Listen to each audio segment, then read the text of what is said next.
কাব ইবনে মালিক রাদিয়াল্লাহু তাআলা আনহু হাদিসটা বর্ণনা করেন। কাব ইবনে মালিক বলেন, তাবুক অভিযান যখন শুরু হয়ে গিয়েছে, অভিযানের সময় রাসূলুল্লাহ সব সাহাবীদের এলান করে দিয়ে বললেন, তাবুকের যুদ্ধে সকলকে যাইতে হবে। অসংখ্য সাহাবীগুলো তাবুকের যুদ্ধে প্রস্তুতি নিলেন। শুধুমাত্র মুনাফিক সাহাবী যারা ছিল, মুনাফিকরা যুদ্ধের ময়দানে যায় নাই, কারণ মুনাফিকদের একটা গুণ ছিল, এরা সব সময় চাইতো রাষ্ট্রের মধ্যে যেন দিন প্রতিষ্ঠা না হয়। এই রকম মুসলমান, মুনাফিক মার্কা মুসলমান আছে না নাই? আরেকটু জোরে বলেন, আছে না নাই? এই মুনাফিকরা চাই নামাজ পড়ো 5 ওয়াক্ত, সব ঠিক আছে, রোজা রাখবো রমজানে 30টাও ঠিক আছে, যত জাকাত দিতে হয় সব জাকাত দিব, হজ 1 বার না 2 বার না 50 বার হজ করব। মুনাফিকরা একটা জিনিস চাই না, সেই জিনিসটা হচ্ছে এই রাষ্ট্রের মধ্যে, এই দেশের মধ্যে ইসলাম প্রতিষ্ঠা হয়ে যাক, দিন কায়েম শুরু হয়ে যাক, কোরআনের আইন এই মুনাফিকরা কোনোদিন সহ্য করতে পারে না। তুমি মিসওয়াক কর ফজিলত তো জানো, খাবার শেষে মিষ্টি মুখের হাদিসটাও মানো। তুমি মিসওয়াক করা ফজিলত তো জানো, খাওয়ার শেষে মিষ্টি মুখের হাদিসটাও মানো। শুধু হক কথাটা উচ্চ স্বরে বলতে পারো না, অন্যায় দেখে বারুদ হয়ে জ্বলতে পারো না। শুধু হক কথাটা উচ্চ স্বরে বলতে পারো না, অন্যায় দেখে বারুদ হয়ে জ্বলতে পারো না। কেমন মুসলমান তুমি একটু ভাবো না, কেমন তোমার ঈমান একটু বলো না। তুমি মিসওয়াক কর ফজিলত তো জানো, খাবার শেষে মিষ্টি মুখের হাদিসটাও মানো। তুমি যে কালেমার দাওয়াত দিলে বুকেতে নাই তুলে, দেখো সেই কালেমার দাওয়াত দিয়ে কত জন আজ জেলে, বলেন ঠিক কিনা? তুমি যেই কোরআনের ওয়াজ করলে হাদিয়া তোহফা মেলে, দেখো সেই কোরআনের ব্যাখ্যা লিখে কেউ ফাঁসিতে ঝোলে। তুমি দুনিয়ার মোহে জীবনের মায়া ছাড়তে পারো না, তুমি দুনিয়ার মোহে জীবনের মায়া ছাড়তে পারো না। প্রভুর রজ্জু আঁকড়ে ধরে থাকতে জানো না। কেমন মুসলমান তুমি একটু ভাবো না, কেমন তোমার ঈমান একটু বলো না। তুমি মিসওয়াক করা ফজিলত তো জানো, খাবার শেষে মিষ্টি মুখের হাদিসটাও মানো। যারা দিবস জামি যাই লড়ে যায় দিন কায়েমের তরে, তুমি তাদেরকেও জঙ্গি বলো বাতিলের সুর ধরে। যারা দিবস জামি যাই লড়ে যায় দিন কায়েমের তরে, তুমি তাদেরকেও জঙ্গি বলো বাতিলের সুর ধরে।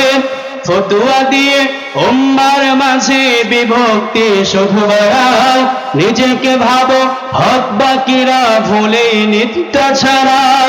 তুমি ভাঙনের খেলা খেলতেই জানো, গড়তে জানো না। তুমি ভাঙনের খেলা খেলতেই জানো, গড়তে জানো না। খোদার রজ্জু আঁকড়ে ধরে থাকতে জানো না।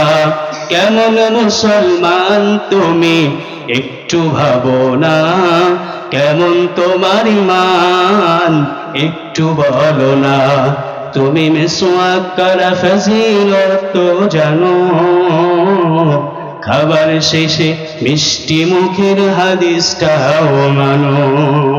আল্লাহ রাব্বুল আলামিন কোরআনুল কারীমের মধ্যে সূরা তাওবা নাজিল করে দিয়ে বললেন, যারা ঈমানদার দাবি করতে চায় শুধু শুধু মনে মনে মুখে মুখে ঈমানদার দাবি করলে ঈমানদার হতে পারবে না। ঈমানদার যদি হতে চাও 9টা গুণ তোমার মধ্যে থাকতে হবে। এখানে আমরা যারা বসে আছি মহিলা প্যান্ডেল আমার মা বোনেরা যারা আছেন সকলের শুনবেন, এই 9টা গুণের একটা গুণ যদি আমার মাঝখানে না থাকে, ওই গুণটা আজকে আমার ভিতরে নিয়ে আসতে হবে। 9টা গুণের 1 নাম্বার গুণ, আল্লাহ রাব্বুল আলামিন বলছেন আত-তাইবুন, যারা তওবা করবে, আল্লাহর কাছে বেশি বেশি তওবা করবে, ফিরে আসবে, ওই সকল মানুষগুলো মুমিনের কাতারে নাম চলে যাবে। আমার ভাইরা, 9টা গুণের প্রথমটাই হচ্ছে তওবা। আর এই সূরাটাও নাজিল হয়েছে, নাম হয়েছে তাওবা। এই সূরা তাওবা নাজিলের ইতিহাসটা আমরা একটু শুনে নেই, যেহেতু প্রথম পয়েন্ট, 9টা গুণের প্রথম গুণ হচ্ছে তাওবা, ফিরে আসা, আল্লাহর দিকে ফিরে আসতে হবে। ভুল করেছি, ক্ষমা চাইতে হবে আল্লাহর কাছে। দুনিয়ার মধ্যে আমরা যারা আছি, মানুষ একবার, দুইবার, তিনবার যদি ভুল করে, তৃতীয়বার, চতুর্থবার আর তাকে ক্ষমা করা হয় না। আল্লাহ রাব্বুল আলামিন বলছেন, মানুষ একবার না, দুইবার না, 100 বারও যদি কোনো বান্দা ভুল করে, আমি আল্লাহ বলে দিলাম, ওই বান্দা একবার যদি আমি আল্লাহর কাছে ক্ষমা চাই, আমি আল্লাহ রাব্বুল আলামিন তার জীবনের সব গুনাহগুলো মাফ করে দেব। সূরা তাওবা নাজিল হয়েছে 3 জন সাহাবীকে কেন্দ্র করে। সবাই বলেন তো কয়জন সাহাবী? আরেকটু জোরে বলেন, কয়জন সাহাবী?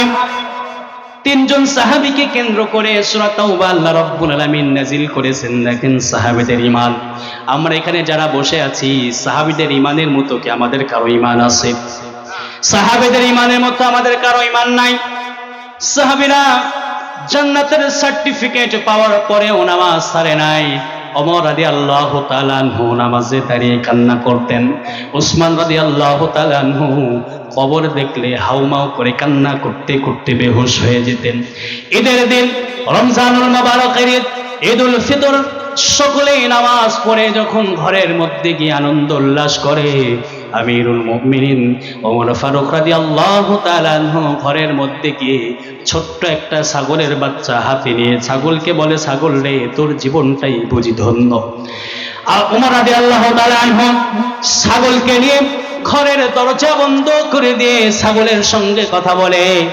সাহাবী আবু হুরায়রা রাদিয়াল্লাহু তাআলা আনহু ওমর রাদিয়াল্লাহু তাআলা আনহুর বাড়িতে এসে ডাক দিয়ে বলেন, ভাই, ঈদের নামাজ পড়ে সকলে আনন্দ করে, নতুন জামা কাপড় পরে সকলে উল্লাস করে, আপনি কেন ঘরের মধ্যে আছেন?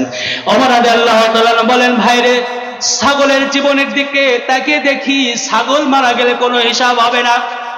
ও আবু হুরায়রা রাদিয়াল্লাহু তাআলা বললেন, খলিফাতুল মুসলিমিন, রব্বুল আলামিন তো আপনাকে জান্নাতের সার্টিফিকেট দিয়ে দিয়েছেন, আপনার আবার কিসের ভয়? ওমর রাদিয়াল্লাহু তাআলা বললেন, ভাই আবু হুরায়রা, রমজানে 1 মাস রোজা রাখলাম, রোজা কবুল হইল কিনা এই একটা ভয়। 1 মাস তারাবির সালাত আদায় করলাম, নামাজ কবুল হইল কিনা এই ভয় আমার মনটাকে আনন্দ থেকে হেঁটিয়ে দিয়েছে। ঈদের নামাজ পড়লাম, নামাজটা কবুল হলো কিনা মনের মধ্যে ভয়। এই ভয় আমার যখন আসে, ছাগলের দিকে তাকিয়ে আমার চোখ দিয়ে অঝরে পানি বের হয়ে যায়। বুঝি ছাগলের জীবনটাই সুন্দর, তার কোনো হিসাব হবে না। আর আমি ওমর মারা যাওয়ার সঙ্গে সঙ্গে আমার হিসাব নিকাশ শুরু হয়ে যাবে।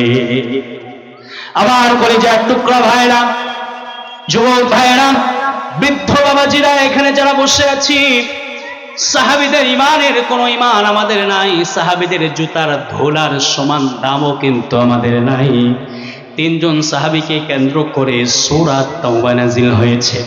লক্ষ্য করে শুনেন, 3 জন সাহাবীর এমন কোনো বড় কোনো অন্যায় এই সাহাবীগুলো করেন নাই।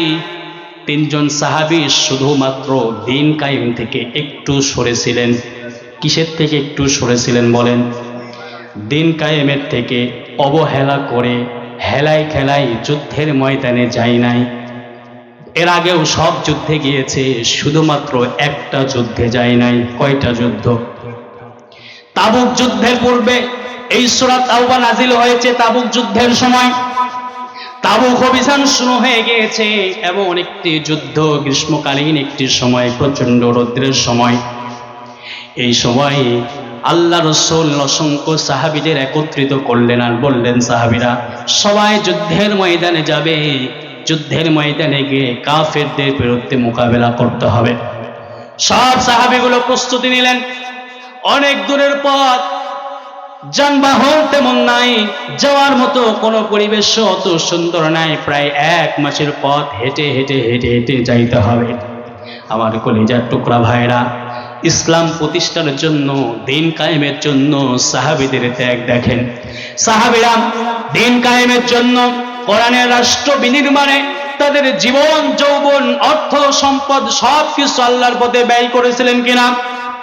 আমরা এখানে যারা আছি নিজেকে মুসলমান দাবি করি, ইমানদার দাবি করি, শুধু যদি একটুবার বলি দিন কায়েম তো পরের কথা, আপনি নিজে ইমানদার হন, মসজিদে 5 ওয়াক্ত নামাজ পড়েন, এইরকম মুসলমান খুঁজে পাওয়া কিন্তু কঠিন। সাহাবীদের ইমানের দিকে তাকান।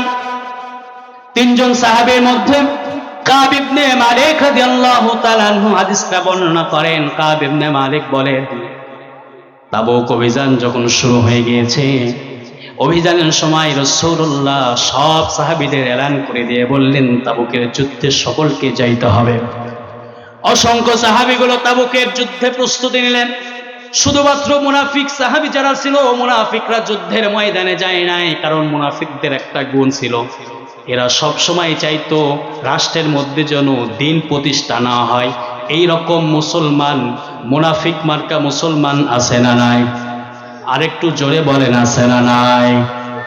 এই মুনাফিকরা চাই নামাজ পড়ো 5 ওয়াক্ত, সব ঠিক আছে, রোজা রাখবো রমজানে 30টাও ঠিক আছে, যত জাকাত দিতে হয় সব জাকাত দিব, হজ 1 বার না 2 বার না 50 বার হজ করব। মুনাফিকরা একটা জিনিস চাই না, সেই জিনিসটা হচ্ছে এই রাষ্ট্রের মধ্যে, এই দেশের মধ্যে ইসলাম প্রতিষ্ঠা হয়ে যাক, দিন কায়েম শুরু হয়ে যাক, কোরআনের আইন এই মুনাফিকরা কোনোদিন সহ্য করতে পারে না। পারে বলেন? এখন এমন অসংখ্য মুনাফিক আছে যারা মাথায় টুপি পরে, জুব্বা পরে, মুখে বড় বড় দাড়ি রাখে, সব আইন তারা মানে, নামাজ পড়ে 5 ওয়াক্ত। আমরা দেখেছি গত 5 আগস্টের আগে এমনও ভাষণ দিয়েছে আমার নেত্রী, তাহাজ্জুদে নামাজ পড়ে, 80 রাকাত করে নামাজ পড়ে, কিন্তু সেই নেতা ইসলাম প্রতিষ্ঠা হোক, দিন কায়েম হোক, দেশের টাকা দেশের আকারে লুটপাট করে বাহিরে গিয়ে টাকাগুলো আত্মপাচার করে এই রাষ্ট্রকে ইসলাম থেকে দূরে রেখে, এই রাষ্ট্রের যারা ইসলাম প্রতিষ্ঠার জন্য যারা যুদ্ধ করে, ইসলাম প্রতিষ্ঠার জন্য যারা নিজের জীবন, যৌবন, রক্তগুলো দিয়ে রাজপথে খেলেছে, এই সকল সোনার পাখিদের ধরে ধরে ধরে ধরে হত্যা করে, ফাঁসি দিয়ে, জেল জুলুম, গুম খুন করে এদের দুনিয়া থেকে বিদায় করেছে। করেছে কিনা? এখন আমরা দেখতে পাই ভাইরা আমার, এখন আমরা দেখতে পাই এই দেশে এখনো স্বৈরাচার শেষ হয় নাই। আমরা এখনো দেখতে পাই এই দেশে এখনো সেই খুনি শেষ হয় নাই। আমার আপনার সকলের কলিজার টুকরা একজন 24-এর আন্দোলনের যিনি মহানায়ক ছিলেন, তার প্রতিটা কথা হৃদয়ে ছোঁয়া কথা, কোরআন দিয়ে ব্যাখ্যা দিতেন, হাদিস দিয়ে ব্যাখ্যা দিতেন, দেশপ্রেম যার মধ্যে ছিল। আমরা সেই শরীফ উসমান হাদি ভাইকে গতকালকে আমরা হারিয়েছি। হারিয়েছে কিনা বলেন? হারিয়েছে কিনা? আমরা সোনার টুকরা মানুষগুলোকে দুনিয়ার মধ্যে রাখতে পারলাম না, কপাল পোড়া আমাদের। আমরা সকলে ইমানদার দাবি করি, 90% মুসলমান আমাদের এই বাংলাদেশ, কিন্তু মুসলমানদের সেই মুসলমানিত্ব আমাদের নাই। এক ওমর রাদিয়াল্লাহু তাআলা অর্ধ পৃথিবী শাসন করেছেন, সেই ওমরের মতো শক্তি আমাদের নাই, কিন্তু আমরা সকলে দাবি করি কি? মুসলমান। তাহলে সেই ইসলাম, সেই মুসলমানিত্বের কোনো দাম আছে আমাদের? ঈমান আনতে হবে সাহাবাদের মতো। কাদের মতো? আমার কলিজার টুকরা ভাইরা, 3 জন সাহাবীর মধ্যে মুনাফিক সাহাবী যারা, তারা যুদ্ধের ময়দানে যায় নাই, যুদ্ধ থেকে বিরত ছিল, তারা তো যুদ্ধের ময়দানে যায় নাই। এর মধ্যে রাসূলুল্লাহ সাল্লাল্লাহু আলাইহি সাল্লাম যুদ্ধের যখন প্রস্তুতি নিয়ে নিলেন, অসংখ্য সাহাবীরা যুদ্ধের ময়দানে চলে গেলেন। যুদ্ধের ময়দানে কাব বিন মালিককে খুঁজে বেড়ায়, কাব বিন মালিক নাই, কাব বিন মালিক কোথায়? একজন প্রশ্ন করে, কাব বিন মালিক কোথায়? বলে, কাবরে দুনিয়ার মায়া তাকে আঁকড়াও করেছে, পাকড়াও করেছে, কাব দুনিয়ার মোহে পড়ে বসে আছে। আরেকজন বলে, কাবকে এইভাবে নিন্দা করিও না, কারণ কাব বিন মালিক বিগত সব যুদ্ধের ময়দানে কাব বিন মালিক সশরীরে উপস্থিত ছিল, কাফেরদের বিরুদ্ধে যুদ্ধ করেছে। আল্লাহ রাব্বুল আলামিন আমার আপনার নবীকে তাবুক অভিযান বিনা যুদ্ধে বিজয় দান করলেন। আমার আপনার নবী যুদ্ধের ময়দান থেকে ফিরে সৈন্যদের নিয়ে যখন মসজিদে নববীর মধ্যে চলে আসলেন, রাসূলুল্লাহর সুন্নত ছিল রাসূল যুদ্ধের ময়দান থেকে এসে মসজিদে নববীতে এসে 2 রাকাত নামাজ আদায় করতেন। আল্লাহর নবী যখন 2 রাকাত নামাজ আদায় করে সাহাবীদের দিকে মুখ ফিরিয়ে তাকালেন, যারা যুদ্ধের ময়দানে যায় নাই মুনাফিক যে সাহাবীগুলো ছিল, এই সাহাবীগুলো রাসূলুল্লাহ সাল্লাল্লাহু আলাইহি সাল্লামের কাছে আসলো, এসে বলল, ইয়া রাসূলুল্লাহ, আমার এই কাজ ছিল সেই কাজ ছিল, নানান বাহানা দিয়ে মিথ্যা কথা বলে বলে রাসূলের কাছ থেকে পার হয়ে যায়। বলেন তো তারা যে মিথ্যা কথা বলছে এইটা আল্লাহ জানে কি জানে না? একটু জোরে বলেন, জানে কি জানে না? কাব বিন মালিক লাইনে দাঁড়িয়েছে। কাব বিন মালিকের মনের মধ্যে ভয়, হায় রে, কত সাহাবীরা মিথ্যা কথা বলছে, এদের তো দেখেছি কোনো কাজ ছিল না, ঘুরে বেরিয়েছে অযথা, অথবা তাদের সামনে গিয়ে কত রকম ভাবে তারা চলাফেরা করেছে, রাসূলুল্লাহর সামনে গিয়ে কিভাবে মিথ্যা কথা বলে। আমি কাব, আমার মনের মধ্যে ভয় আসলো, একটা অন্যায় করেছি, যুদ্ধের ময়দানে যাই নাই, দ্বিতীয় অন্যায় আর করতে চাই না, রাসূলুল্লাহর সামনে গিয়ে সত্য কথা বলবো। আল্লাহ নবীর সামনে এসে কাব বিন মালিক বসে বললেন, ইয়া রাসূলুল্লাহ, যুদ্ধের ময়দানে যাই নাই, আমাকে মাফ করে দেন। আল্লাহ নবী বললেন, কাব রে, তুমি যুদ্ধের ময়দানে কেন যাও না? ও কাব, তোমার কি একটা ঘোড়া ছিল না যুদ্ধের ময়দানে যাওয়ার? কাব বিন মালিক বলেন, ইয়া রাসূলুল্লাহ, আমার 2টা ঘোড়া ছিল, কিন্তু আমি যুদ্ধের ময়দানে যাই নাই। ইতিহাসের মধ্যে এসেছে, তাফসীরের মধ্যে এসেছে, কাব বিন মালিক বলেন, এই তাবুক অভিযান যখন শুরু হয়েছিল এই সময়টা আমি যত সচ্ছলতার সহিত সুন্দর জীবন যাপন করেছি, তার পূর্বে আমার এত সচ্ছলতা ছিল না, কিন্তু আমি হেলাই খেলাই যুদ্ধের ময়দানে যাই নাই। কাব বিন মালিক যখন চলে আসলেন, রাসূলুল্লাহ বললেন, কাব রে, তুমি আমার কাছ থেকে চলে যাও। আল্লাহর সিদ্ধান্তের দিকে তাকিয়ে থাকলেন, আল্লাহর সিদ্ধান্ত যখন আসবে তোমাকে জানিয়ে দেওয়া হবে। কাব বিন মালিক যখন চলে গেলেন, এবার দ্বিতীয়জন সাহাবী রাসূলুল্লাহর কাছে আসলেন, হেলাল ইবনে উমাইয়া রাদিয়াল্লাহু তাআলা আনহু এসে ঠিক একই কথা আল্লাহ রাসূলকে শোনালেন। তৃতীয় নাম্বার সাহাবী মুরারা ইবনে রাবি রাদিয়াল্লাহু তাআলা আনহু, এই সাহাবী রাসূলুল্লাহর কাছে এসে বলে, ইয়া রাসূলুল্লাহ, আমি যুদ্ধের ময়দানে যাই নাই, অন্যায় করেছি, আমাকে মাফ করে দেন। আল্লাহর নবী বললেন, সাহাবীরা রে, তোমরা 3জন আমার সামনে থেকে চলে যাও, আল্লাহর পক্ষ থেকে যখন ফয়সালা আসবে তখন তোমাদের উত্তর দেওয়া হবে। সব সাহাবী যখন ঘরে ফিরে গেল, আল্লাহর পক্ষ থেকে ফয়সালা চলে আসলো। আল্লাহ রাব্বুল আলামিন জিবরাইল সাল্লামকে দিয়ে রাসূলুল্লাহর প্রতি ফয়সালা জানিয়ে দিলেন, বললেন, ইয়া রাসূলুল্লাহ, যেই 3জন সাহাবী যুদ্ধের ময়দানে যায় নাই, এই 3জন সাহাবীর বিষয়ে আপনি সব সাহাবীদের বলে দেন, এই সাহাবীদের সঙ্গে কারো কোনো সম্পর্ক রাখা যাবে না। আমার কথা কি সকলে বুঝতেছেন? সবাই বুঝছেন আমার কথা? যুদ্ধের ময়দানে না যাওয়ার কারণে তার সঙ্গে সম্পর্ক রাখা যাবে না। বিগত বদর, উহুদ, খন্দক সব যুদ্ধে তারা ছিল, শুধুমাত্র তাবুক যুদ্ধে তারা ছিল না। একটা যুদ্ধের ময়দানে যায় নাই, এই যুদ্ধের ময়দানে না যাওয়ার কারণে তার সঙ্গে কোনো সাহাবীর সম্পর্ক রাখবে না। তার সঙ্গে সালাম বিনিময়, লেনদেন সব কিছু তোমরা ছেড়ে দাও, ত্যাগ করে দাও। সব সাহাবীর সামনে যখন রাসূলুল্লাহ এলান করে দিলেন, সব সাহাবীরা তার সঙ্গে কথাবার্তা বন্ধ করে দিলেন। আল্লাহ রাসূল আবার ফয়সালা করলেন। আল্লাহ রাব্বুল আলামিন আবার আল্লাহ রাসূলকে জানিয়ে বলেন, ইয়া রাসূলুল্লাহ, আরেকটু সতর্ক কঠিন ভাবে বলে দেন, এই 3জন সাহাবীর জন্য আপনি আরো কঠিন ভাবে বলে দেন, এই 3জন সাহাবীর স্ত্রী সন্তান কেউ যেন এই সাহাবীদের সঙ্গে একসঙ্গে থাকতে না পারে, পৃথক হয়ে যেতে বলেন। তারা যুদ্ধের ময়দানে যায় নাই, এইটাই হচ্ছে তাদের শাস্তি। কাব বিন মালিক চলে গেলেন, ঘরের দরজায় গিয়ে স্ত্রীকে ডাক দিয়ে বলেন, স্ত্রী রে, দরজা খোলো, ঘরের মধ্যে যাওয়ার অনুমতি দাও। সাহাবীদের স্ত্রীর দিকে তাকান, সাহাবীদের স্ত্রীরাও স্ত্রী ছিল, আর আমাদের স্ত্রী তো হয়েছে মাশাআল্লাহ মেম্বার, চেয়ারম্যান, এমনি তো টিন চাল গম চুরি করে না। স্ত্রীর বাজেট এত পরিমাণ হয়, মেম্বারের টাকার থেকে বাজেট বাড়ে, এই কারণে মেম্বার চুরি করতে নামে। বলেন ঠিক কিনা? সাহাবায়ে কেরাম কারামদের স্ত্রীর দিকে তাকান। কাব বিন মালিকের স্ত্রী বলে, ও আমার প্রাণের স্বামী, আপনি আমার স্বামী, সব মেনে নিলাম, কিন্তু আপনি ঘরের দরজার মধ্যে ঢুকবেন না, কারণ আল্লাহ রাসূল বলছেন আপনার সঙ্গে কোনো সম্পর্ক নাই। আমি স্ত্রী হয়েছি, আমার সঙ্গে এখন আপনার কোনো সম্পর্ক রাখা যাবে না। সাহাবীরা প্রশ্ন করেছিল, ইয়া রাসূলুল্লাহ, আমাদের স্ত্রীকে কি তালাক দিয়ে দেব?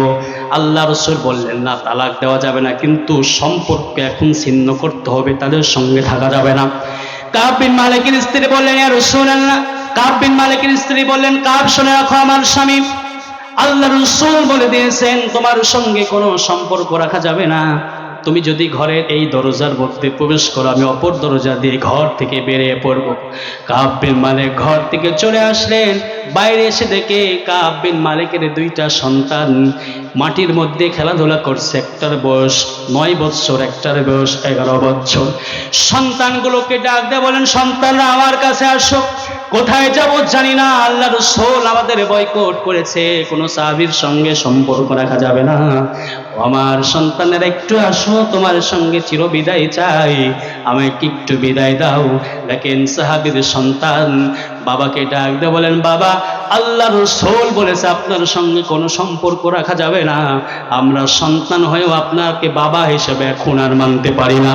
কাব বিন মালিক চোখের পানি ছেড়ে কান্না করতে করতে ঘর থেকে বেরিয়ে গিয়েছে। কোথায় গিয়েছে কোনো জানা নাই। হেলাল ইবনে উমাইয়া বৃদ্ধ মানুষ, 69 বছর বয়স। কত বছর বলেন? এখানে কি 69 বছরের বৃদ্ধ কেউ আছেন? হয়তোবা 2-1 আছেন। আপনার শরীরে কি 25 বছর যুবকের মতো শক্তি আছে? যুদ্ধে যাওয়ার কোনো শক্তি আছে? সেনাবাহিনী যদি একটা তারা দেয়, জুতা রেখে আপনার পালানোর মতো ক্ষমতাও নাই। এই তো মুরব্বী আমরা। হেলাল ইবনে উমাইয়া 69 বছর বয়সী একজন বৃদ্ধ, যুদ্ধের ময়দানে যায় নাই। রাসূলুল্লাহ বললেন, হেলাল ইবনে উমাইয়া রে, তোমারও সব সম্পর্ক ছিন্ন করতে হয়। মুরারা ইবনে রাবি, সেও চলে গিয়েছে। কোথায় গিয়েছে কোনো খোঁজ খবর নাই। সকলে পরিবার থেকে পৃথক হয়ে গিয়েছে। হেলাল ইবনে উমাইয়া মসজিদে নববীর সঙ্গে হাত দুটো শক্ত করে বেঁধে মসজিদে নববীর সঙ্গে বেঁধে রেখেছেন। সাহাবারা যখন মসজিদের মধ্যে ঢোকে, হেলাল ইবনে উমাইয়া সালাম দেন, কোন সাহাবী সালামের উত্তর দেন না। আল্লাহ রাসূল যখন নামাজে দাঁড়ায়, হেলাল ইবনে উমাইয়া একটা কিনারে গিয়ে নামাজে দাঁড়ায়। রাসূলুল্লাহর চেহারার দিকে যখন হেলাল ইবনে উমাইয়া তাকায়, আল্লাহ রাসূল চোখ তখন ফিরে নিতেন, হেলাল ইবনে উমাইয়ার দিকে তাকাইতেন না। হেলাল ইবনে উমাইয়ার মনে এত কষ্ট, বুকটা চিরে যায় যে রাসূলুল্লাহ আমার দিক থেকে মুখ ফিরে নিয়েছে, সাহাবীরা মুখ ফিরে নিয়েছে।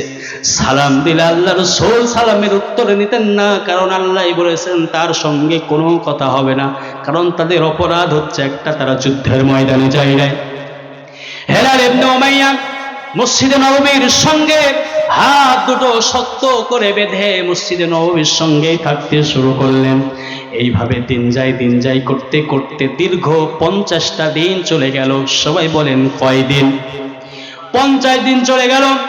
50 দিন যখন এরা 3 জন সাহাবী যার যার থেকে পৃথক হয়ে চলে গেলেন, স্ত্রী সন্তান পরিবার সব থেকে যখন পৃথক হয়ে গেলেন, 50 দিন পরে আল্লাহ রাব্বুল আলামিন কোরআনের আয়াত নাজিল করে আল্লাহ রাসূলকে শোনালেন।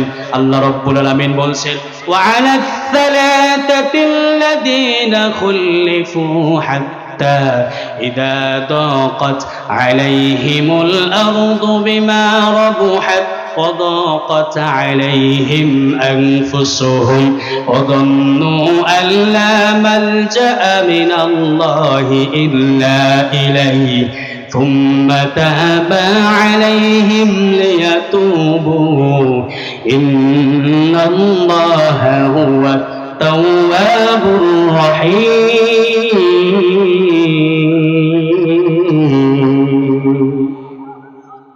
50 দিন পর আয়াত নাজিল হয়ে গেল।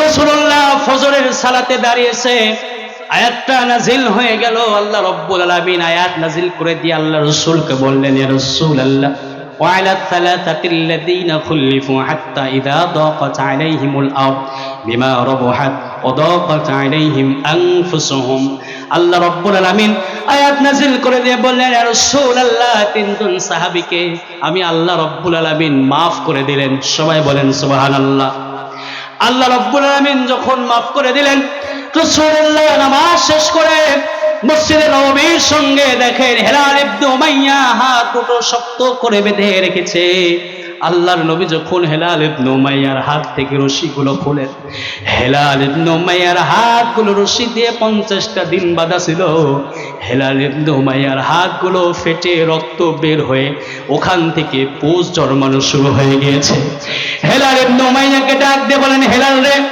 আল্লাহ রাব্বুল আলামিন তোমাকে maaf করে দিয়েছে তোমার কোনো ভয় নাই আল্লাহ রাসূল চলে গেলেন মুরারা ইবনে রাবির খোঁজে মুরারা ইবনে রাবিকে খুঁজে পেলেন মুরারা ইবনে রাবিকে পরে চলে গেলেন কাব বিন মালিককে খোঁজার জন্য কাব বিন মালিকের বাড়িতে গিয়ে যখন ডাক দিয়ে বলে ইয়া কাব আইনা কাব কাব তুমি ঘরে আসোনি কাবের স্ত্রী ঘর থেকে উত্তর দেয় ইয়া রাসূলুল্লাহ আজ থেকে 50 দিন পূর্বে আমার স্বামী এখান থেকে পৃথক হয়ে গিয়েছে আজ থেকে 50 দিন পূর্বে কাব ইবনে মালিক কোথায় গেছে কোনো জানা নাই কোনো খবর নাই আল্লাহ রাসূল বললেন ও আমার সাহাবীরা কাবকে খুঁজো কাব কোথায় আছে কাবকে খুঁজে বের করো আল্লাহ রাসূল সাহাবীদের নিয়ে খুঁজতে গিয়ে দেখেন পাহাড়ের অঞ্চলে কাব বিন মালিক সিজদায় পড়ে আল্লাহর কাছে কান্না করছে কাব বিন মালিককে বলেন কাব রে মাথা তোলো আল্লাহ রাসূল সামনে দাঁড়িয়ে কাবকে বলে কাব মাথা উঁচু করো কাব দাঁড়িয়ে আল্লাহ রাসূলকে বলে ইয়া রাসূলুল্লাহ আপনি আমার সামনে এসেছেন আল্লাহ নবী বলেন কাব রে আল্লাহর কাছে তোমরা এত চেয়েছো এতবার ক্ষমা চেয়েছো তোমরা তিনজন আল্লাহ রাব্বুল আলামিন তোমাদের তিনজন সাহাবীর পক্ষে আয়াত নাজিল করে আল্লাহ রাব্বুল আলামিন তোমাদের তিনজন সাহাবীকেই maaf করে দিয়েছে কাব বিন মালিক বলে ইয়া রাসূলুল্লাহ সব সময় আল্লাহর কাছে দোয়া করতাম আল্লাহ এই হালাতে যেন আমার মৃত্যু না হয় কারণ আমি তো এখন জাহান্নামী হয়েছিলাম আল্লাহ যখনই আমাকে ক্ষমা করেছে তখন আমি জান্নাতি হয়ে গিয়েছি আমার কলিজার টুকরা ভাইরা সাহাবী হওয়ার পরেও যুদ্ধের ময়দানে না যাওয়ার কারণে এই শাস্তি আল্লাহ রাব্বুল আলামিন দিলেন বলেন তো আমরা জীবনে কত ওয়াক্ত নামাজ কাজা করলাম কতদিন রোজা কাজা করলাম কতদিন আমরা মিথ্যা কথা বললাম গুনার পথে লিপ্ত থাকলাম আমাদের কোনো কি হিসাব আছে এই সূরা তাওবার প্রথম শব্দে আল্লাহ রাব্বুল আলামিন এই আয়াতের প্রথম শব্দে বললেন আত-তাইবুন যারা তাওবা করবে আল্লাহ রাব্বুল আলামিন তাদের জীবনের পিছনের সব গুনাহগুলো maaf করে দেবে আল্লাহ রাব্বুল আলামিন কোরআনুল কারীমের মধ্যে সুন্দর করে বলেন ইয়া আইয়ুহাল্লাযীনা আমানু তুবু ইলাল্লাহি তাওবাতান নাসুহা সবাই বলেন আল্লাহু আকবার রব্বুল আলামিন বললেন আমার দুনিয়ার বান্দারা শুনে রাখো তুবু ইলাল্লাহি তাওবাতান নাসুহা আমার কোন বান্দা যদি গুনাহ করো তাওবায়ে নাসুহা যদি আমার বান্দা করতে পারো তাওবা করে যদি আমার দিকে ফিরে আসতে পারো আমি আল্লাহ বললাম তোমার জীবনের সব গুনাহগুলো maaf করে দেব ও আমার যুবক ভাইরা বৃদ্ধ বাবাজিরা আমার মা বোনেরা শুনে রাখেন জীবনে কত অন্যায় করলাম আল্লাহ রাব্বুল আলামিন ক্ষমার কত বড় সুসংবাদ দিলেন আল্লাহ বললেন লা তাকনাতু মির রাহমাতিল্লাহ আমার বান্দারা কত অন্যায় করেছো অন্যায়ের জন্য আল্লাহর কাছে মাপ চাও ক্ষমা চাও আমরা এখানে যারা আছি আমরা তো অত অন্যায় করি নাই আমরা তো পাহাড় সম পরিমাণ গুনাহ যেই পরিমাণ গুনাহ করলে আল্লাহ জাহান্নাম আমাদের দিয়ে দেবেন হয়তো বা এরকম গুনাহও আমরা করি নাই আল্লাহ রাব্বুল আলামিন বললেন যতটুকু গুনাহ করেছো গুনাহের জন্য আল্লাহর কাছে ক্ষমা চাও আল্লাহ রাব্বুল আলামিন তোমাদের maaf করে দেবেন জীবনের শয়তানের পথে পড়ে অসসায় পড়ে বন্ধু বান্ধবের পাল্টে পড়ে কত গুনাহ করেছো সব গুনাহগুলো আল্লাহ maaf করতে পারেন কি পারেন না আমার ভাইরা রাসূলুল্লাহ সাল্লাল্লাহু আলাইহি সাল্লাম সাহাবীদের একটি ইতিহাস শোনাচ্ছেন সাহাবীদের পাশে বসে রেখেন সাহাবীদের বললে ও আমার সাহাবীরা শুনে রাখো বানি ইসরাইল গোত্রের মধ্যে এমন একজন মানুষ ছিল যে মানুষটা 100টা খুন করেছিল। সবাই বলেন কয়টা খুন? 100টা খুন করেছিল। 100টা খুন করার পরে ওই বান্দাকেও আল্লাহ মাফ করেছিলেন কি করেন নাই? আমরা সকলেই জানি কি জানি না? আল্লাহ রাব্বুল আলামিন তাকেও কিন্তু মাফ করেছেন। মূসা আলাইহিস সালামের দিকে তাকিয়ে দেখেন, মূসা আলাইহিস সালামের জামানায় একজন যুবক, সমাজের মধ্যে গ্রামের মধ্যে এমন কোন গুনাহ নাই যে গুনাহ ওই যুবক করে নাই। মূসা আলাইহিস সালামের জামানায় এলাকার মানুষগুলো সকলে অতিষ্ঠ হয়ে ওই যুবককে হাতে পায়ে রশি বেঁধে এলাকা থেকে বের করে দিলেন, জঙ্গলের মধ্যে রেখে আসলেন, এলাকা থেকে দূরে সরিয়ে দিলেন। মূসা আলাইহিস সালামের জামানায় ঘটনা, একজন যুবক ছিলেন, এমন কোন গুনাহ নাই যে গুনাহ সে জীবনে করে নাই। এলাকার মানুষগুলো এত পরিমাণ অতিষ্ঠ হয়ে গিয়েছিল গুনাহের কারণে, অন্যায়ের কারণে। এলাকার মানুষগুলো হাতে পায়ে রশি বেঁধে জঙ্গলের মধ্যে রেখে আসলেন। ঠিক কিছুদিন পরে, কয়েকদিন পর আল্লাহ রাব্বুল আলামিন মূসা আলাইহিস সালামের কাছে ওহী নাজিল করে বললেন, মূসা রে, অমুক জঙ্গলের মধ্যে চলে যাও, ওই জঙ্গলের মধ্যে একজন যুবক আছে, ওই যুবকের জানাজার নামাজটা তুমি পড়ে তাকে দাফন করে দাও। মূসা আলাইহিস সালাম তার সৈন্যবাহিনী দলবল নিয়ে মূসা আলাইহিস সালাম চলে গেলেন জঙ্গলের মধ্যে। জঙ্গলের মধ্যে গিয়ে দেখেন যে যুবককে হাতে পায়ে রশি বেঁধে জঙ্গলের মধ্যে ফেলে রেখে এসেছিলাম, ওই যুবকের লাশটাই জঙ্গলের মধ্যে দেখা যায়। যুবকটা দুনিয়ার মধ্যে নাই। মূসা আলাইহিস সালাম যুবককে যখন নিয়ে আসলেন, সে আল্লাহর কাছে বললেন, রব্বুল আলামিন, যে যুবকের গুনাহে এত পরিমাণ গুনাহ করে ফেলেছিল, এত পরিমাণ অন্যায় করে ফেলেছিল, এমন কোন অন্যায় নাই যে যুবকটা এই সমাজের মধ্যে করে নাই। এই গুনাহ করার কারণে আমরা সমাজের মানুষগুলো অতিষ্ঠ হয়ে তাকে এই এলাকা থেকে তেড়ে দিয়েছিলাম, এলাকা থেকে বের করে দিয়েছিলাম। আল্লাহ, আপনি কেন আবার এই যুবকের দাফন করার জন্য আমাকে বললেন? আল্লাহ রাব্বুল আলামিন ডাক দিয়ে বলেন, মূসা রে শোনো, তুমি কি জানো না আমার একটা নাম রহমান, আমার একটা নাম রহিম, আমার একটা নাম গফফার, আমার একটা নাম সত্তার। আল্লাহ রাব্বুল আলামিন বললেন, মূসা রে, দুনিয়ার সব মানুষগুলো তুমি মিলে তাকে হাতে পায়ে রশি বেঁধে এলাকা থেকে বের করে দিয়েছিলে। ওই বান্দা যখন জঙ্গলের মধ্যে চলে গিয়েছে, এলাকার কোনো মানুষ ওখানে দেখার মতো নাই, খাবার দেওয়ার কোনো মানুষ সেখানে নাই, আলো দেওয়ার মতো মানুষ সেখানে নাই। ওই যুবক আমি আল্লাহর কাছে হাত তুলে বলেছিল, রব্বুল আলামিন, এলাকার মানুষগুলো আমাকে এলাকা থেকে বের করে দিয়েছে, এখানে আমাকে দেখাশোনা করার কেউ নাই, আমাকে খাবার দেওয়ার কেউ নাই, এখানে আলো বাতাস দেওয়ার মতো কেউ নেই তুমি ছাড়া। ও মূসা, শুনে রাখো, ওই যুবক সেই দিন থেকে প্রতিদিন আমার কাছে তওবা করতো, আমার কাছে ক্ষমা চাইতো, আমার কাছে মাফ চাইতো। আমি আল্লাহ তার তওবাটা এত সুন্দর করে কবুল করে নিয়েছি। মূসা, তুমি যে যুবককে হাতে পায়ে রশি বেঁধে জঙ্গলে ফেলে রেখে এসেছিলে, আজকে আমি সেই যুবককে জান্নাতি হিসেবে তোমার সামনে ঘোষণা দিয়ে দিলাম। একটু জোরে বলবেন না সুবহানাল্লাহ? আর একটু জোরে বলেন সুবহানাল্লাহ। আমার ভাইরা, আপনি অন্যায় করেছেন, গুনাহ করেছেন, তওবা অর্থ হচ্ছে অনুশোচনা করা, ফিরে আসা, ফিরে আসতে হবে। দেখেন, দুনিয়ার মধ্যে যদি আপনি অন্যায় করেন, বিপদে পড়েছেন, এরপরে আল্লাহর কাছে চাইলে আল্লাহ আপনাকে সাহায্য করবে কি করবে না? একটু জোরে বলেন, করবে কি করবে না? আল্লাহর কাছে চাইতে হবে, আল্লাহ আপনাকে সাহায্য করবে। আমরা কি আল্লাহর কাছে চাই না বান্দার কাছে চাই? একটু জোরে বলবেন, আমরা আল্লাহর কাছে চাই না বান্দার কাছে চাই? আল্লাহর কাছে তো আমরা সেইভাবে চাই না যতটুকু বান্দার কাছে আমরা চাই। এইরকম মুসলমান আছে না নাই? আল্লাহর কাছে আমরা চাই না, আমাদের প্রয়োজন হলে আমরা চলে যাই মানুষের কাছে, আমাদের প্রয়োজন হলে চলে যাই আমরা মানুষের দাঁড়ে দাঁড়ে ঘুরতে থাকি, সন্তান হয় না চলে যায় আমরা পীরের দরবারে। এরকম মুসলমান আছে না নাই? সন্তান দেওয়ার মালিক কে? বলেন কে?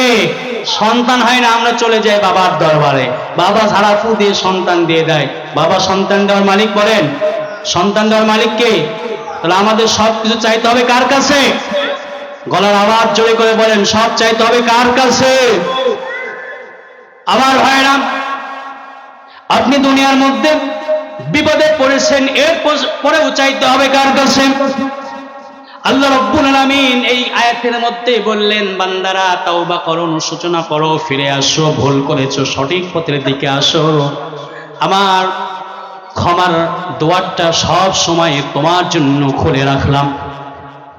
আল্লাহ রাসূল সাল্লাল্লাহু আলাইহি ওয়াসাল্লাম বলেন, আমার দুনিয়ার উম্মতেরা শুনে রাখো, শুধুমাত্র ভুল করেছো, অন্যায় করেছো, জাহান্নামের ভয় এতটুকুই নয়, দুনিয়ার মধ্যে যদি তোমরা বিপদে পড়ো, এরপরেও যদি আল্লাহর কাছে চাও, ওই আল্লাহ তোমাকে সাহায্য করবে।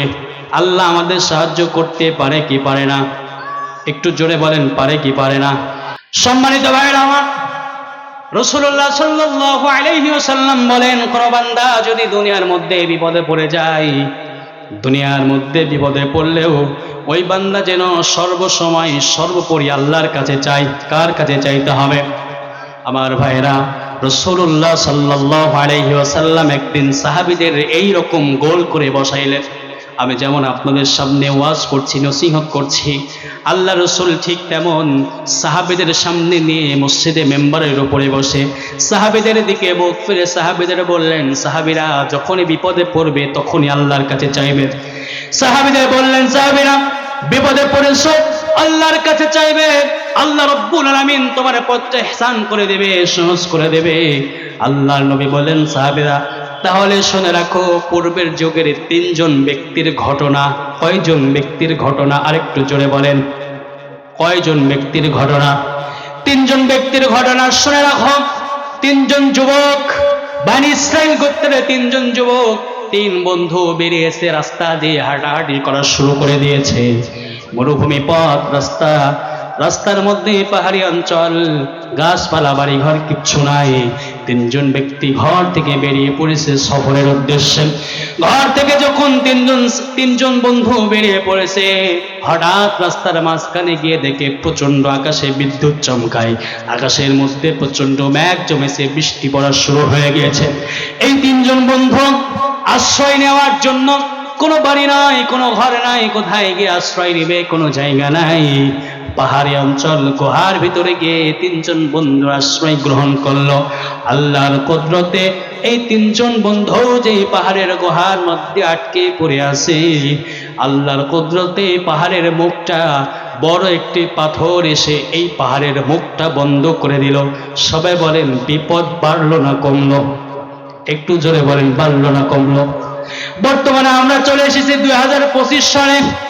মুসা আলাইহিস সালাম জামানা আজ থেকে 4000 বছর পূর্বে। বলেন তো, বনি ইসরাইলের যুগে কি টাচ মোবাইল ছিল? টেলিযোগাযোগ কোনো মাধ্যম ছিল? কোনো মাধ্যম ছিল না। যে গুহার অন্ধকারের মধ্যে পড়ে গিয়েছে, এই অন্ধকার থেকে দুনিয়ার মানুষগুলোকে ডাকবে, মানুষগুলো ভেকু ক্রান সবগুলো নিয়ে পাহাড়ের এই পাথরটা উদ্ধার করবে, এই রকম কোনো সুযোগ ওই সময় ছিল? আমার ভাইরা, তিনজন বন্ধু এই পাহাড়ের মধ্যে যখন আটকে পড়েছে, পাহাড়ের মধ্যে তার দেখার মতো কেউ নাই, গুহার অন্ধকার। একদিকে গুহার অন্ধকার, অপরদিকে বাইরে বৃষ্টি, তিনজন বিপদে পড়েছে। আজ থেকে আমরা কিছুদিন আগেও দেখেছি আমাদের রাজশাহীতে ছোট্ট একটি বাচ্চা নলকূপের মধ্যে পড়েছিল কি পড়ে নাই?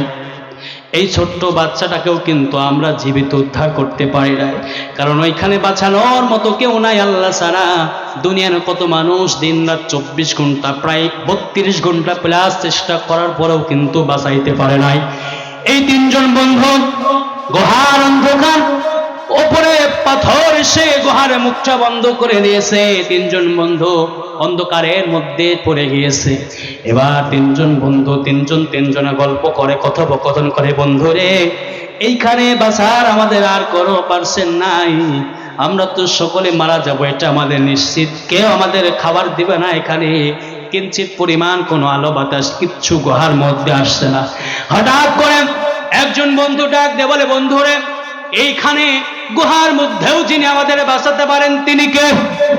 একটু জোরে বলেন, তিনি কে? একজন বন্ধু বলেন, বন্ধুরে ভয়ের কোনো কারণ নাই। দুনিয়ার সব ক্ষমতা যেখানে শেষ, এখনো তো একজনের ক্ষমতা বাকি আছে। ওই আল্লাহর কাছে যদি ফিরে আসো, আল্লাহর কাছে যদি সাহায্য চাও, একটু চোখ দুটি বন্ধ করে দেখো পিছনে তোমার কোনো ভালো কাজ, জীবনে একটা কোনো ভালো কাজ ছিল কিনা। তিনজন বন্ধু বলে, হ্যাঁ সুন্দর একটি বুদ্ধি পেয়েছি, আল্লাহর কাছে এবার ক্ষমা চাই। পিছনের একটা ভালো কাজ হঠাৎ করে মনে হয়ে গেল। একজন একজন করে বলে, একজন একজন করে, আমরা আমাদের ভালো কাজের উসিলা করে আল্লাহর কাছে চাইবো, ওই আল্লাহ আমাদের মাফ করে এই পাহাড় থেকে, এই গুহা থেকে আমাদের আশ্রয় দিতে পারেন। প্রথম বান্দা আল্লাহর কাছে দাঁড়িয়ে পড়লেন, বললেন, রব্বুল আমিন, আমি একজন গরিব একজন মানুষ ছিলাম, সাধারণ একজন মানুষ, আমি খেতে খামারে কাজ করতাম। এখানে গরিব মানুষ আমরা আছি না নাই? ধানের মাঠে সারাদিন পরিশ্রম করে এই রকম মানুষ আছে না নাই? ছাগলের পাল গড়ে চড়ায়, কৃষি কাজ করে, এই রকম মানুষ কিন্তু এখানে অনেকে আছে। একজন দাঁড়িয়ে পড়লেন, আল্লাহর কাছে হাত তুলে বলেন, রব্বুল আলামিন, আমি গরিব, আমার ঘরের মধ্যে খাবার উপার্জন করার, রিজিক উপার্জন করার মধ্যে আমি শুধুমাত্র একজন। আমার মা, আমার বাবা দুইজন অসুস্থ, দুইজন কোনো কাজ করতে পারে না। অসুস্থ মা বাবাকে প্রতিদিন আমি খাবার এনে দেই। আল্লাহর বান্দা আল্লাহর কাছে ডাক দিয়ে বলেন, রব্বুল আলামিন, আমার মনে আছে একদিন সকালে ঘর থেকে বেরিয়ে পড়লাম জীবিকার তাগিদে। আমি ঘর থেকে ফিরতে ফিরতে, বাহির থেকে ফিরতে ফিরতে আমার অনেক রাত হয়ে গেল। ঘরের মধ্যে এসে দেখি আমার মা ঘুমায়, আমার বাবা ঘুমায়, আমার সন্তান, আমার স্ত্রী জেগে আছে খাবারের আশায়। কারণ আমি রাতে যখন খাবার নিয়ে ঘরের মধ্যে ঢুকি, দুধ নিয়ে যখন ঢুকি, আমার সন্তানগুলোকে খাবার দেই, এরপরে আমার সন্তানগুলো খেয়ে এরপরে ঘুমায়। আল্লাহর কাছে ডাক দিয়ে বলেন, রব্বুল আলামিন, ওই দিন ঠিক এইরকম আমি যখন ঘরে ফিরলাম, রাত গভীর হয়ে গেল, আমার অসুস্থ বাবা, আমার অসুস্থ মা, ঘরে এসে দেখি আমার মা ঘুমায়, আমার বাবা ঘুমায়, আমার সন্তানগুলো ক্ষুধার জ্বালায় ছটফট করে কান্না করে, আমার স্ত্রীও ক্ষুধার জ্বালা সহ্য করতে পারে না। আল্লাহর কাছে ডাক দিয়ে বলেন, আল্লাহ, আমার প্রতিদিনের মনের নিয়ত, প্রতিদিনের আশা ছিল আমার মা বাবাকে খাবার না দিয়ে আমার সন্তানের মুখে খাবার দিব না। আমি প্রতিদিন আমার মা বাবাকে খাবার না দিয়ে আমার স্ত্রীকে খাবার দিতাম না। এখানে যারা যুবক ভাইরা আছেন, একটু লক্ষ্য করে দেখা যায়, মা বাবার সঙ্গে ঠিক 20-25 বছরটা থাকলো, যখনই বিয়ে শাদী হয়ে যায় ওই বাবা মায়ের সঙ্গে সম্পর্ক ছিন্ন করে। এই রকম কুলাঙ্গার সন্তান আছে না নাই? একটু জোরে বলেন, আছে না নাই?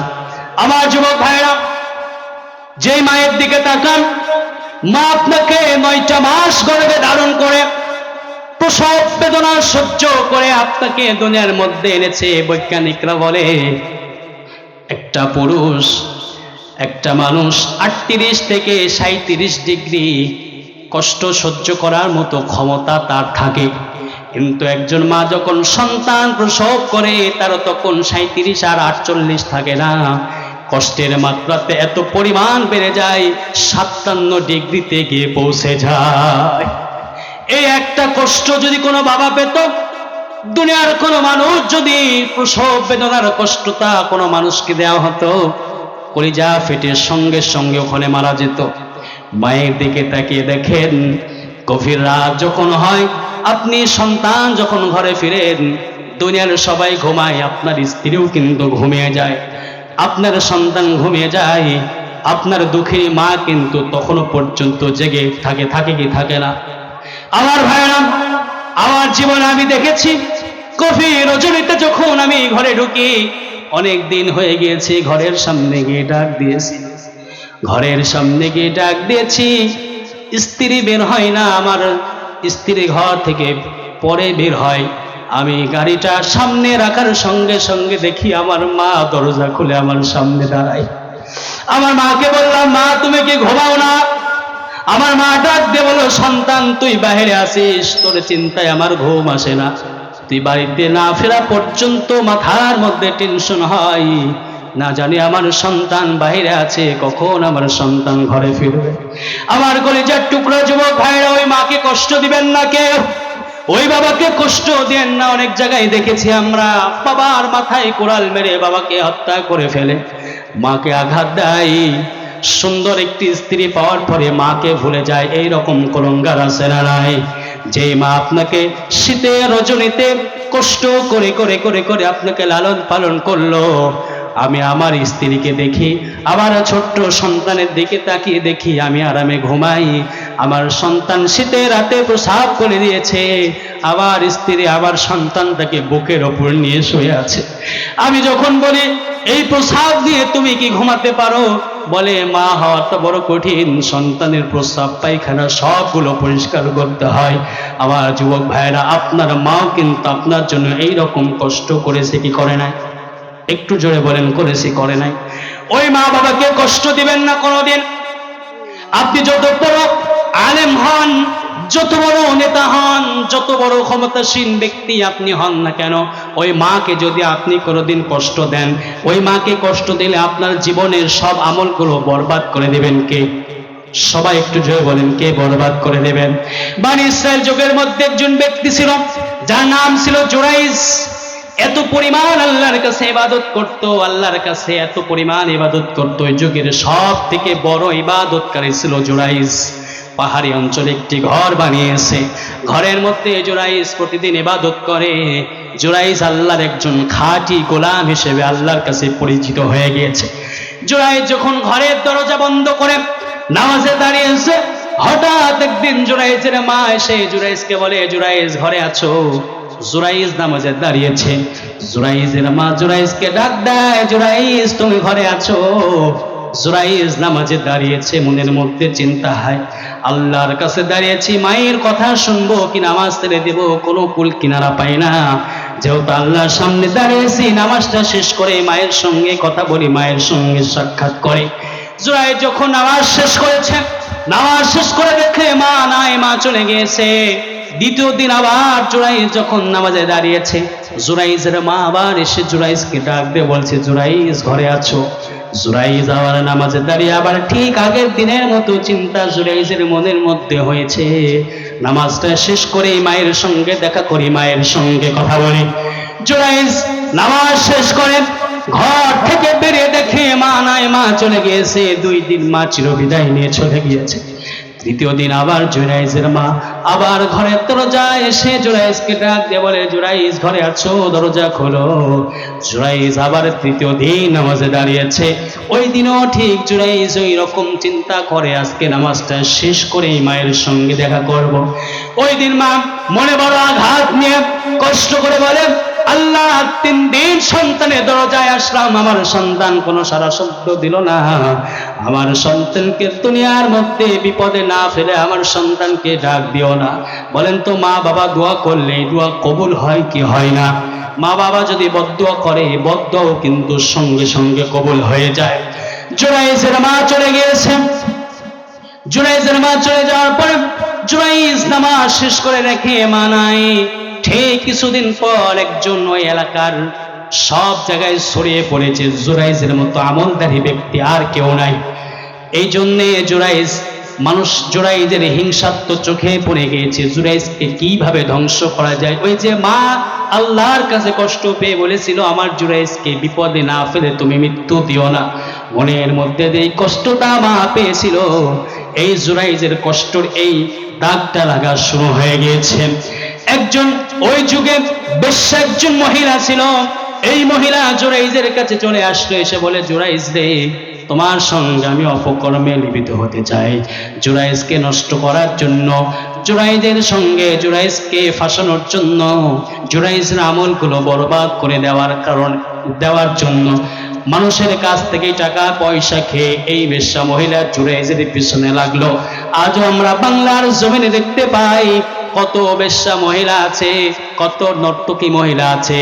কোরআনের পাখিগুলোকে শেষ করে দেওয়ার জন্য টাকা খরচ করে করে মানুষের থেকে টাকা নিয়ে নিয়ে কোরআনের পাখির বিরুদ্ধে দাঁড়িয়ে মিথ্যা সাক্ষী দেয়। এই রকম বেশ্যা কুলাঙ্গার নারী এই বাংলার জমিনে এখন আছে না নাই? জুরাইজের সামনে এসে বলে, জুরাইজ দরজা খোলো। জুরাইজ বলে, কে তুমি? বলে, আমি অমুক মহিলা। দরজা খোলো। জুরাইজ বলে, না, আল্লাহর বিধান হচ্ছে কুল্লিল মুমিনিনা ইয়াগুদুদনা মিন আবসারিহিন্না ওয়া ইয়াহফাযনা ফুরুজাহুন্না। বেপর্দা মহিলার সামনে আমার চক্ষু দুটো তোলা যাবে না, কারণ আল্লাহ বলেছেন পুরুষদের পর্দা করতে হবে, মহিলাদের পর্দা করতে হবে। পুরুষরা তাদের চোখের হেফাজত করো, যৌবনের হেফাজত করো। আল্লাহ আবার বললেন, মহিলারা তোমাদের চক্ষু দুটোর হেফাজত করো। জুরাইজ যখন ফিরিয়ে দিলেন, ওই মহিলা চলে গেল একজন রাখালের কাছে। রাখালের কাছে যাওয়ার পরে রাখালের সঙ্গে অপকর্মে লিপ্ত হয়ে গেল। রাখালের থেকে প্রচুর টাকা পয়সা খেয়ে, মানুষের থেকে টাকা পয়সা খেয়ে গর্ভে যখন মহিলার সন্তান চলে আসলো, সন্তান যখন এসেছে, সমাজের মানুষগুলো বলে, মহিলারে তোর তো বিবাহ হয় নাই, তোর পেটে সন্তান কোথায় থেকে আসলো? মহিলা ডাক দিয়ে বলে, ও সমাজের মানুষেরা শুনে রাখো, জুরাইজ আমার এই সন্তানের বাবা হচ্ছে জুরাইজ। একটু জোরে বলেন নাউজুবিল্লাহ। সমাজের মানুষগুলো বলে যে জুরাইজকে এতদিন পর্যন্ত ভালো মনে করতাম, ওই জুরাইজ এত পরিমাণ এত বড় অন্যায় করলো, ধর জুরাইজ, জুরাইজের ঘর বাড়ি ভাঙচুর কর। এলাকার মানুষগুলো ক্ষুব্ধ হয়ে জুরাইজের সামনে দাঁড়িয়ে জুরাইজের ঘর চূর্ণ বিচূর্ণ করে ভেঙে দিল। জুরাইজকে সামনে নিয়ে আসলো। জুরাইজকে সামনে নিয়ে আসার পরে মহিলাকে বলে, মহিলা তোমার এই গর্ভের সন্তানের বাবাকে, সন্তানের বাবাকে তুমি একটু বলো। জুরাইজের এই সন্তানের বাবাকে ওই মহিলাকে যখন বলা হলো, মহিলা বলে, এই সন্তানের বাবা হচ্ছে জুরাইজ। জুরাইজ বলে, না, সন্তানের বাবা আমি না, সন্তানের বাবা আমি নয়, এই মহিলার সঙ্গে কোনো সম্পর্ক আমার নাই। জুরাইজ এলাকার মানুষগুলোকে বলে, আমার ভাইরা, আপনার কাছে একটু সময় চাই, ওই আল্লাহর কাছে একটু আমি সাহায্য চাইতে চাই। বলেন তো, আল্লাহর কাছে সাহায্য কামনা করলে আল্লাহ সাহায্য দিতে পারে কি পারে না? আল্লাহর কাছে যখন সাহায্য চাইলেন, আল্লাহর কাছে ডাক দিয়ে বলেন, রব্বুল আলামিন বিপদে পড়েছি, এখন তুমি উদ্ধার করে দাও। আল্লাহ বললেন, জুরাইজ রে, গর্ভের সন্তান উত্তর দিবে এই সন্তানের বাবাকে। তুমি মানুষের সামনে গিয়ে ছোট্ট বাচ্চাকে প্রশ্ন করো, ছোট্ট বাচ্চা এই বাবাকে উত্তর দেবেন। জুরাইজ চলে এসে ওই সন্তানের দিকে তাক করে বলে, সন্তান রে, তোমার বাবা কি আমি? তুমি সত্য কথা বলবে। ছোট্ট বাচ্চা সুন্দর করে উত্তর দেয়, ও এলাকার মানুষ শুনে রাখো, আমার বাবা জুরাইজ নয়, আমার বাবা হচ্ছে অমুক রাখাল। আল্লাহর বান্দা জুরাইজ সিজদায় পড়ে আল্লাহর কাছে কান্না করে। রাসূলুল্লাহ বলেন, ওই দিন জুরাইজ যে এত বড় বিপদে পড়েছিল তার একটাই কারণ, মা 3 দিন ডাক দিয়েছিল, মায়ের ডাকে সাড়া দেয় নাই। কয়দিন ডাক দিয়েছিল?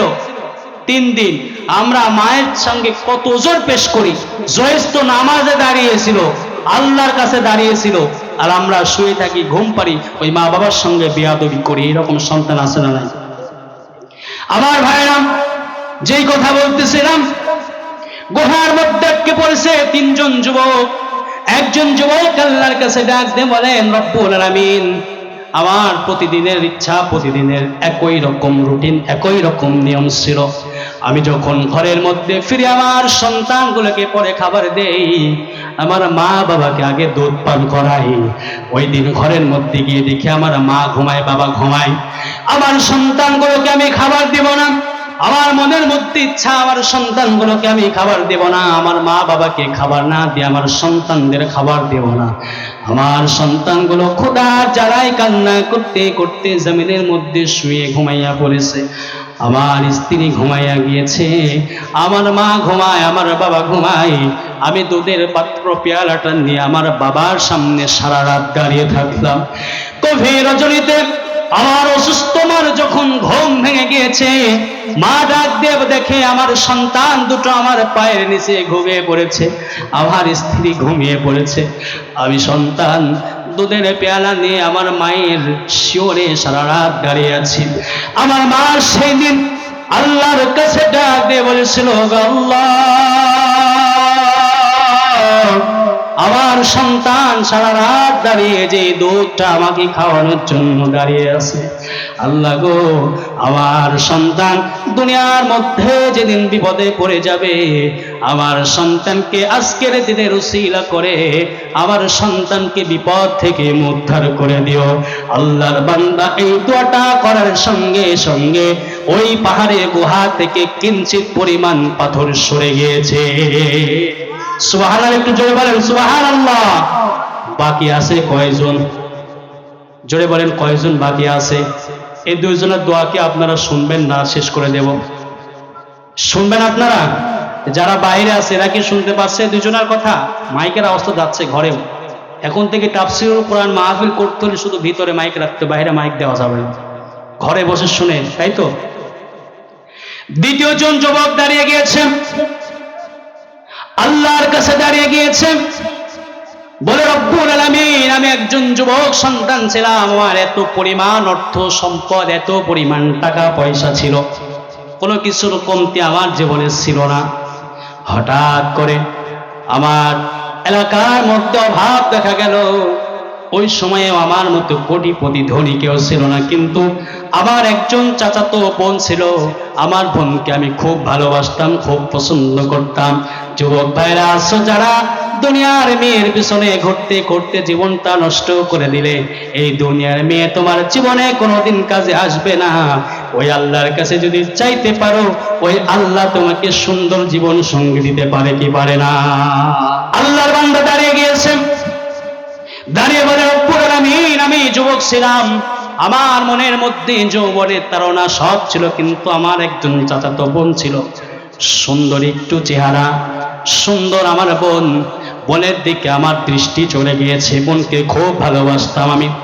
হঠাৎ করে আমার বোন আমার সামনে একদিন চলে এসেছে, গরিব আমার বোন। আমি তখনও পর্যন্ত ধনী ছিলাম, কোটিপতি ছিলাম, টাকা পয়সা কোনো কিচ্ছু আমার অভাব ছিল না। আমার এলাকার মধ্যে যখন অভাব দেখা দিয়েছে, সংকট দেখা দিয়েছে, আমার বোন এসে বলে, ভাই আমি তোমার বোন, আমাকে কিছু সাহায্য করো, আমাকে কিছু সাহায্য করো ভাই। সেদিন আমি আমার বোনকে বলেছিলাম, বোন রে, তোমাকে 200 দিরহাম আমি দিতে চাই, কিন্তু একটা কাজ আমার সঙ্গে তোমার করতে হবে। ওই দিন বোন বলেছিল, ভাই তুমি যা করতে চাও, তুমি যা চাও, আমি বোন তোমার সব কথা মাথা পেতে নিব, কিন্তু এখন অভাবে আছি, আমাকে তুমি 200 দিরহাম দাও। আল্লাহর বান্দা যুবক বলে, রব্বুল আলামিন, ওই দিন বোনকে বলেছিলাম, বোন রে, তোমার সঙ্গে অপকর্মে লিপ্ত হতে চাই। একদিন আমি আমার চাচার বাড়িতে চলে গেলাম, বাড়িতে গিয়ে দেখি আমার চাচা নাই, আমার চাচি নাই, ঘরে কেউ নাই, বাড়িতে কেউ নাই। আমার চাচাতো বোন শুধু একা ঘরের মধ্যে আছে।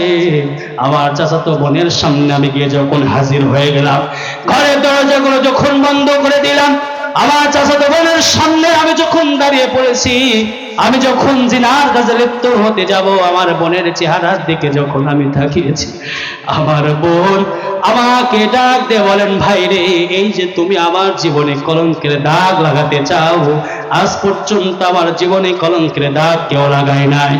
আল্লাহর বান্দা বলেন, আল্লাহ, ওই দিন আমার বোন আমাকে বলেছিল, ভাই আমার মা দেখে না, বাবা দেখে না, এলাকার কোনো মানুষ দেখে না, ঘরের দরজা বন্ধ হয়ে আছে, ওই আল্লাহকে একবার ভয় করো। আল্লাহর বান্দা বলেন, আল্লাহ আমার বোন যখনই আমাকে বললো ওই আল্লাহকে একবার ভয় করো, সঙ্গে সঙ্গে আমার বোনকে ছেড়ে দিলাম।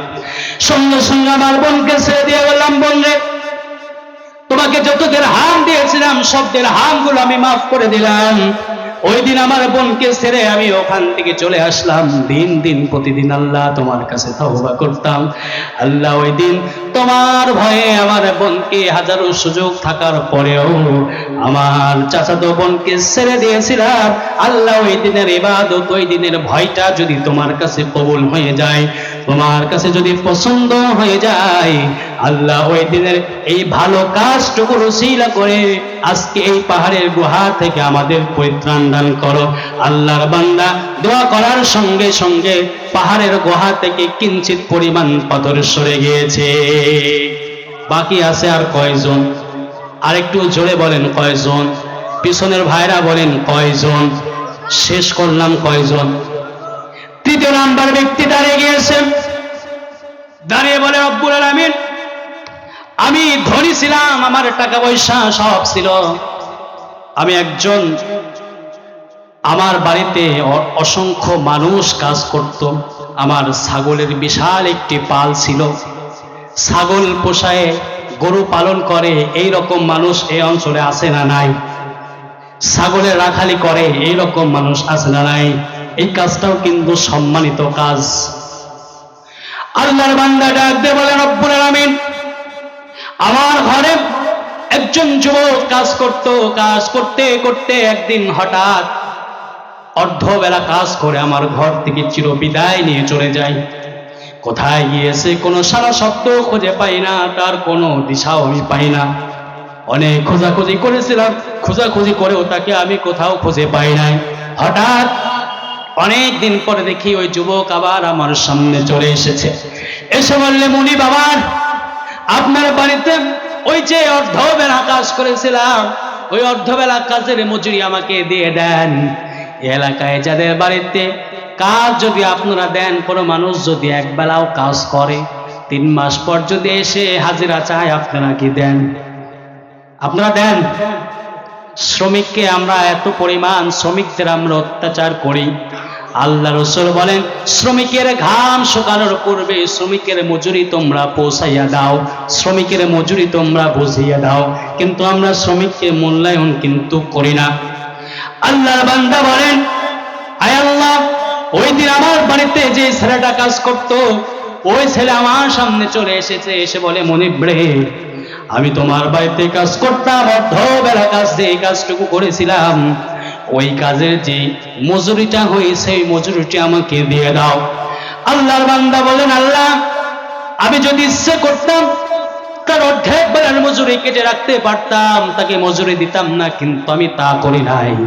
তার যে অর্ধেক বেলা মজুরি ছিল, এই টাকাটা আমি এই টাকা দিয়ে একটা ছাগলের বাচ্চা ক্রয় করেছিলাম। একটা ছাগল ক্রয় করেছিলাম। ছাগল থেকে একটা একটা একটা করতে করতে অসংখ্য ছাগলের পাল তৈরি হয়ে গিয়েছে। ওই দিন এই বান্দা যখন আমার সামনে এসে অর্ধবেলার মজুরি চাই, আমি ওই দিন বলেছিলাম, ভাই রে, তুমি অর্ধবেলা মজুরি যে তোমার মজুরি হয়, আজকে অর্ধবেলার মজুরি এই গোটা ছাগলের পাল তুমি নিয়ে যাও। ওই দিন আমাকে ওই বান্দা দোয়া করে বলেছিল, আল্লাহ, আমার মুনিব আমাকে বড় একটি ছাগলের পাল দিয়ে দিল। আল্লাহ, আমি যদি ইচ্ছে করতাম একটা ছাগল আমি দিতে নাও পারতাম, তার মজুরি কেটে রাখতে পারতাম, কিন্তু ওই দিন আপনার ভয়, আপনার ভালোবাসা, আপনার ক্ষমার আশা, সবের নিয়ত করে ওই দিন যে আমি গোটা ছাগলের পাল আমি আপনার বান্দাকে দিয়েছিলাম, আল্লাহ, ওই দিনের যদি আপনার কাছে ওই কাজটা ভালো লেগে থাকে, ওই কাজের উসিলা করে আজকে আমার এই গুহার ভিতর থেকে পরিত্রাণ দান করে দেন। দ্বিতীয়জন ব্যক্তি দোয়া করার সঙ্গে সঙ্গে গোটা পাথর পাহাড়ের বুক থেকে সরে গিয়েছে। এই সুবহানাল্লাহর আওয়াজ দিলে পাথরতে এবার আপনার মাথায় চাপবে। একটু জোরে বলেন সুবহানাল্লাহ, আর একটু জোরে বলেন সুবহানাল্লাহ। তাহলে তওবা করতে হবে, চাইতে হবে কার কাছে? আর একটু জোরে বলেন, কার কাছে? 2 নাম্বার, আল্লাহ রাব্বুল আলামিন বলছেন, আল আবিদুন। 1 নাম্বার বলেছিলাম আত-তাইবুন। এই আয়াতের শিক্ষা থেকে আপনাদের বলি, 1 নাম্বার হচ্ছে তওবা করবে যারা, অনুশোচনা করবে যারা, ফিরে আসবে যারা, গুনাহ করেছে মাপ চাইবে, ক্ষমা চাইবে যারা, তারা হচ্ছে মুমিন। সবাই বলেন তারা কি? একটু জোরে বলেন তারা কি? 2 নাম্বার, আল্লাহ রাব্বুল আলামিন বলেন, আল আবিদুন, ইবাদতকারী যারা, আল্লাহর ইবাদত করবে যারা। আল্লাহর ইবাদত কি শুধু 5 ওয়াক্ত নামাজ এটাই কি সীমাবদ্ধ? আল্লাহর ইবাদত নামাজ আদায় করা, রোজা রাখা, আল্লাহর ইবাদত হজ করা, আল্লাহর ইবাদত ভালো ভালো কাজ করা, আল্লাহ রাব্বুল আলামিনের দেখানো পথ যতগুলো আছে সব পথগুলোই হচ্ছে ইবাদত। আল্লাহ যত রাস্তা আমাদের দিয়েছে, আল্লাহর দেখানো পথ, সব পথগুলোই হচ্ছে ইবাদত। এখানে আমরা যারা ব্যবসা করি, ব্যবসা হচ্ছে আল্লাহর ইবাদত। ব্যবসাটা আপনি যদি ইবাদতের কাতারে নিয়ে যাইতে পারেন, রাসূলের দেখানো পথে যদি আপনি আপনার ব্যবসাটাকে সুন্দর করতে পারেন, এই ব্যবসাটাও কিন্তু আপনার জন্য ইবাদত হয়ে যাবে। তাহলে মুমিন যারা হবে তাদের 2 নাম্বার গুণ থাকবে কি? সবাই একটু জোরে বলেন। তারা ইবাদতকারী হবে। তারা কি হবে? আরেকটু জোরে বলেন, তারা কি হবে? 3 নাম্বার আল্লাহ রাব্বুল আলামিন বলছেন আল হামিদুন। 3 নাম্বার হচ্ছে, 3 নাম্বার যারা মুমিনের দাবি করবে, 3 নাম্বার গুণ তাদের থাকবে, তারা আল্লাহর প্রশংসা করবে। কার প্রশংসা? আপনাদের গলার আওয়াজ দেখে মনে হচ্ছে প্রশংসা আমরা আল্লাহর করি না। কার প্রশংসা করতে হবে? একটু জোরে বলেন। ওই আল্লাহর নাম নিলে কি আমাদের জবানে কোনো সমস্যা আছে? এই তো আর কিছুদিন পরেই 5 টাকা চায়ের জন্য কতবার মিছিল দেবেন, তখন গলার দিকে খেয়াল থাকবে না। এরকম সময় আমাদের সামনে আসছে না? না, প্রস্তুতি নেন, এখন থেকে প্রস্তুতি নেন, সামনে তো সময় আসছে। বলেন প্রশংসা করতে হবে কার? আর একটু জোরে বলেন কার? সর্বোপরি ওই আল্লাহর প্রশংসা আমাদের করতে হবে। সব সময় আল্লাহর প্রশংসা আমাদের করতে হবে।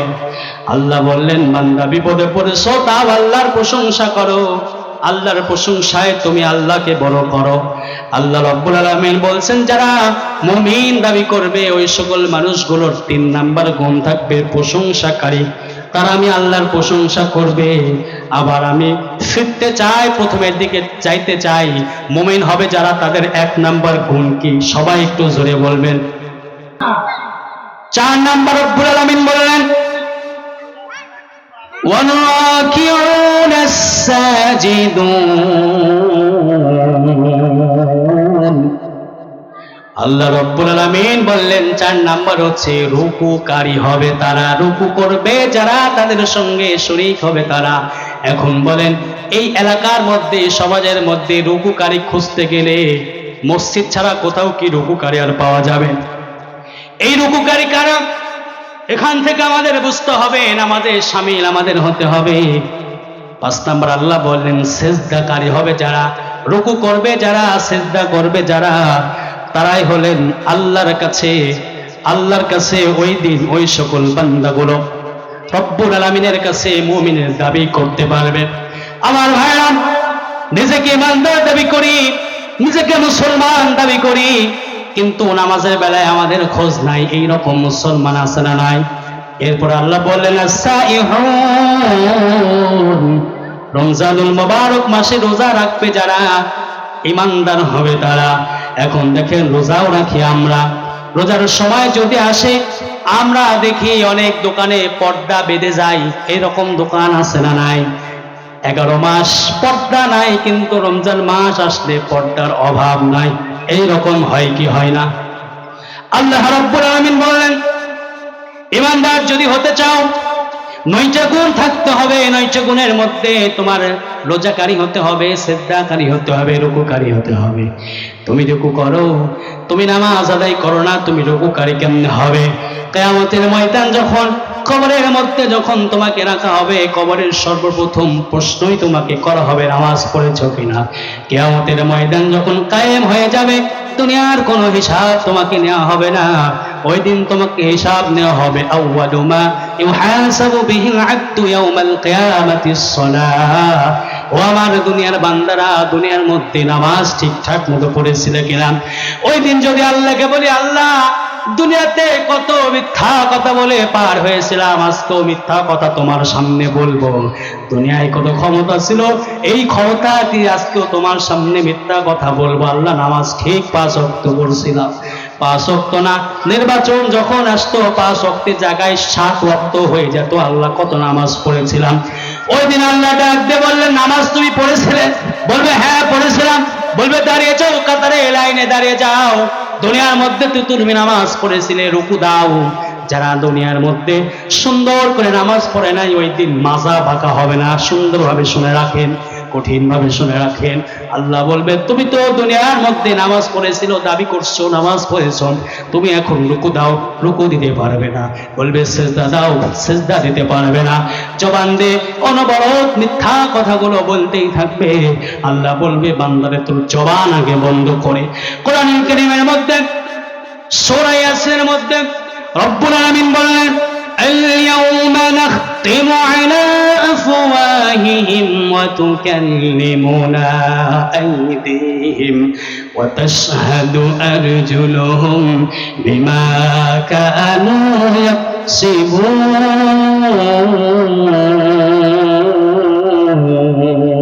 সবাই বলেন আল্লাহু আকবার। ওই দিন আল্লাহ বলবেন, দুনিয়ার মানুষেরা, দুনিয়াতে কত মিথ্যা কথা বলেছো, আজকে আমার সামনে মিথ্যা কথা বলছো, আসো আমার সামনে তোমাকে মিথ্যা কথা আমি বলাচ্ছি, তোমার জবানটা বন্ধ করে দিলাম। আল-ইয়াওমা নাখতিমু আলা আফওয়াহিহিম ওয়া তুকাল্লিমুনা আইদিহিম।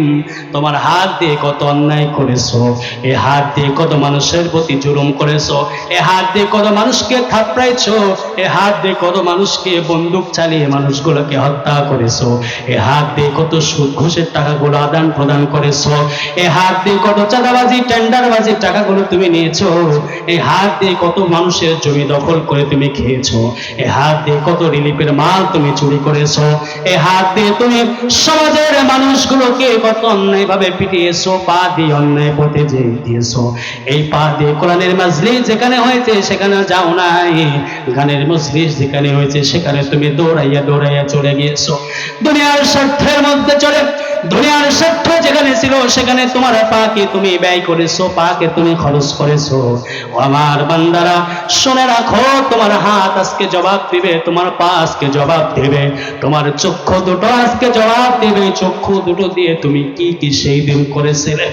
আল্লাহর কাছে হাত বলবে, রব্বুল আলামিন আমার এই হাত দিয়ে এই অন্যায়গুলো এই বান্দা করেছিল। আল্লাহ বলবে, জবান তোমার বন্ধ করে দিলাম, এই হাত আপনার বিরুদ্ধে সাক্ষী দেবে। আমার ভাইরা, এই হাতটাকে আপনি কত সুন্দর করে সাজিয়ে রাখলেন, মুখের মধ্যে কত সাবান সুনো ফেস ওয়াশ মেখে মেখে চেহারাটাকে সুন্দর করলেন, কিয়ামতের ময়দানে এই চেহারা কিন্তু আপনার বিরুদ্ধে যাবে। শরীরের অঙ্গ প্রত্যঙ্গের মধ্যে চক্ষু দুটো, কান, শরীর কত সুন্দর করে আপনি মেসেজ করে যত্ন করে শরীরের উপার্জন করলেন, আপনি শরীরটাকে সুন্দর করলেন, শরীর আপনার বিরুদ্ধে ওই দিন যাবে। আমার যুবক ভাইদের বলি, যুবক ভাইরা আজকে শুনে রাখেন, যে হাত আপনার বিরুদ্ধে ওই দিন যাবে, যেই দিন কিয়ামতের ময়দান মা চিনবে না, বাবা চিনবে না, আপনি আপনার শরীরের হাতকে আপনার পক্ষে নিয়ে আসতে পারলেন না, আপনি মনে করছেন দুনিয়ার মধ্যে অন্যায় জুলুম করে যেই নেতা অন্যায় পথে আমাকে ডাকে, আমার যৌবন খরচ করে, ওই নেতার পিছনে দৌড়ে দৌড়ে আমার যৌবনটা নষ্ট করবে, বলেন তো ওই নেতাও কি কিয়ামতের ময়দানে আমার আপনার কোন কাজে আসবে? একটু জোরে বলেন, কাজে আসবে? রব্বুল আলামিন বলেন, দুনিয়ার মানুষেরা শুনে রাখো, নামাজের হিসাব সেই দিন নিব, নামাজের হিসাব তোমরা দিতে পারবে না, রুকুর হিসাব তোমরা দিতে পারবে না, সিজদার হিসাব তোমরা দিতে পারবে না। তোমরা তো দুনিয়ার মধ্যে মুমিন দাবি করেছিল, তোমরা মুমিন হতে পারো নাই। পরের শব্দে আল্লাহ রাব্বুল আলামিন বলেন, মুমিন যদি দাবি করতে চাও, ঈমানদার যদি দাবি করতে চাও, আরেকটা গুণ তোমার মধ্যে থাকতে হবে, আল আমিরুনা বিল মা'রুফ ওয়ান নাহুনা আনিল মুনকার। সৎ পথে মানুষগুলোকে আদেশ করতে হবে, অসৎ কাজ থেকে মানুষগুলোকে ফিরিয়ে আনতে হবে। আমার ভাইরা, সৎ কাজে মানুষকে আমরা আদেশ করি, অসৎ কাজ দেখলে আমরা ওখানে বাধা প্রদান করি না। এই রকম মুসলমান আছে না নাই? ইমানের সব থেকে বড় গুরুত্ব হচ্ছে, রাসূলুল্লাহ বলেন, যেখানে অন্যায় হয়, অন্যায় তুমি বাধা দাও, তুমি যদি বাধা দিতে না পারো, তোমার জবান দিয়ে তুমি বাধা দাও, তোমার জবান দিয়ে যদি তোমার বাধা দেওয়ার মতো ক্ষমতা তোমার না থাকে, তুমি মনে মনে তুমি তাকে হিংসা করো। কিন্তু দেখা যায় আজকে বাংলার জমিনের মধ্যে কত অন্যায় হয়ে যায়, কত জুলুম হয়ে যায়, কোরআনের পাখিগুলোকে নির্বিচারে মারা হয়, পবিত্র কোরআনুল কারীমকে পায়ের তলে পিষে পিষে কোরআনুল কারীমকে অবমাননা করা হয়, মানুষগুলো আল্লাহ রাসূলকে নিয়ে কটূক্তি করে। এই দেশের জন্য, মানুষের জন্য, ইসলামের জন্য যারা নিজের জীবনটা দিয়ে গেল, এই মানুষগুলো যখন বিপদে পড়ে যায়, আমরা এই মানুষের পক্ষে দাঁড়ালে আমাদেরকেও নানান রকম ট্যাগ দিয়ে এই মানুষগুলোকে এদের থেকে সরিয়ে দেওয়ার পায়তারা করে। এই রকম মানুষ আছে না না? বলেন, আছে না না? আমরা দেখতে পেয়েছি গত কিছুদিন আগে আমাদের বাংলাদেশের মধ্যে নর্থ সাউথ ইউনিভার্সিটিতে পবিত্র কোরআনকে অবমাননা করা হয়েছে প্রকাশ্যে, কিন্তু কোরআনের এই প্রকাশ্য অবমাননাকারীকে আমরা এখনো পর্যন্ত ফাঁসি তুলে দেখি নাই। দেখেছি আমরা গতকালকের ঘটনা, আমরা দেখেছি রাসূলুল্লাহ সাল্লাল্লাহু আলাইহি ওয়াসাল্লামকে নিয়ে কটূক্তি করে, আল্লাহ রাসূলের নামে অবমাননা করে, আল্লাহ আল্লাহ রাসূলকে কটূক্তি করা হয়েছে। বাংলাদেশের প্রশাসন এখন পর্যন্ত তার কোনো বিচার করতে পারে নাই। জনগণ আস্থা রকম ধোলাই দিয়ে প্রশাসনের কাজ করে দিয়েছে। আমরা যারা মুসলমান আছি ভাইরা আমার শুনে রাখেন, আল্লাহ রাসূল বলেছেন লা ইউমিনু আহাদুকুম হাত্তা কুনা হাব্বা ইলাইহি মিন ওয়ালিদিহি ওয়া ওয়ালাদিহি ওয়ান নাস আজমাইন। ততক্ষণ পর্যন্ত তুমি মুমিন মুসলমান হতে পারবে না যতক্ষণ পর্যন্ত তোমার মা, তোমার বাবা, তোমার সন্তান, তোমার পরিবার, তোমার আত্মীয় স্বজনের থেকে আল্লাহ রাসূলকে যতক্ষণ পর্যন্ত তোমরা ভালোবাসতে না পারবে ততক্ষণ পর্যন্ত তোমরা মুমিন হতে পারবে। বলেন পারবে কেউ? আজ আমরা দেখি বাংলাদেশের মধ্যে প্রকাশ্যে মানুষগুলোকে হত্যা করা হয়। 24শে গণ অভ্যুত্থানে বীর সৈনিক শরীফ উসমান হাদির মতো যুবক মানুষকে প্রকাশ্যে গুলি করে মারা হয়। যেই মানুষটা এই স্বৈরাচারী পতনে সর্বোচ্চ ভূমিকা রেখে গোটা বাংলাদেশের মানুষগুলো মুক্ত একটি পরিবেশ করে দিলেন, ওই মানুষটাকে প্রকাশ্যে হত্যা করা হলো। আমরা দেখলাম প্রশাসন চোখ থেকে 4-5 ঘন্টা পরে বলে পালিয়েছে। পায়তারা করার আর জায়গা পায় না, পালালো কিভাবে? প্রশাসনকে জবাব দিতে হয়। বলেন ঠিক কিনা? এই ঠিকের আওয়াজ হবে না। আপনাদের ইমানি দাবি বলেন, এই বাংলাদেশের মধ্যে যারা অন্যায় করবে এদের বিচার কারা কারা চান? দুটি হাত তুলে আল্লাহকে দেখান, একটু জোরে হাত তোলেন। এই কোরআনকে যারা অবমাননা করবে, এই রাসূলকে যারা অবমাননা করবে, আল্লাহকে নিয়ে যারা কটূক্তি করবে, এদের বিচার আমরা সকলে চাই। সকলে চাই তো? আল্লাহ রাব্বুল আলামিন আমাদের সকলের ঈমানটা আরো শক্ত করে সকল বলুন আমিন। সম্মানিত ভাইরা আমার, ঈমানদার যদি দাবি করতে চায় আমাদের মধ্যে গুণ থাকতে হবে। আমরা সৎ পথে মানুষগুলোকে আদেশ করব, অসৎ পথ থেকে মানুষগুলোকে কি করব? ফিরিয়ে আনবো। অসৎ পথে যারা থাকবে তাদেরকে আমরা ধরে ধরে ধরে ধরে বুঝিয়ে বুঝিয়ে সুন্দর করে মানুষগুলোকে আমরা এই হেদায়েতের পথে আনার দরকার আমাদের আছে না নাই?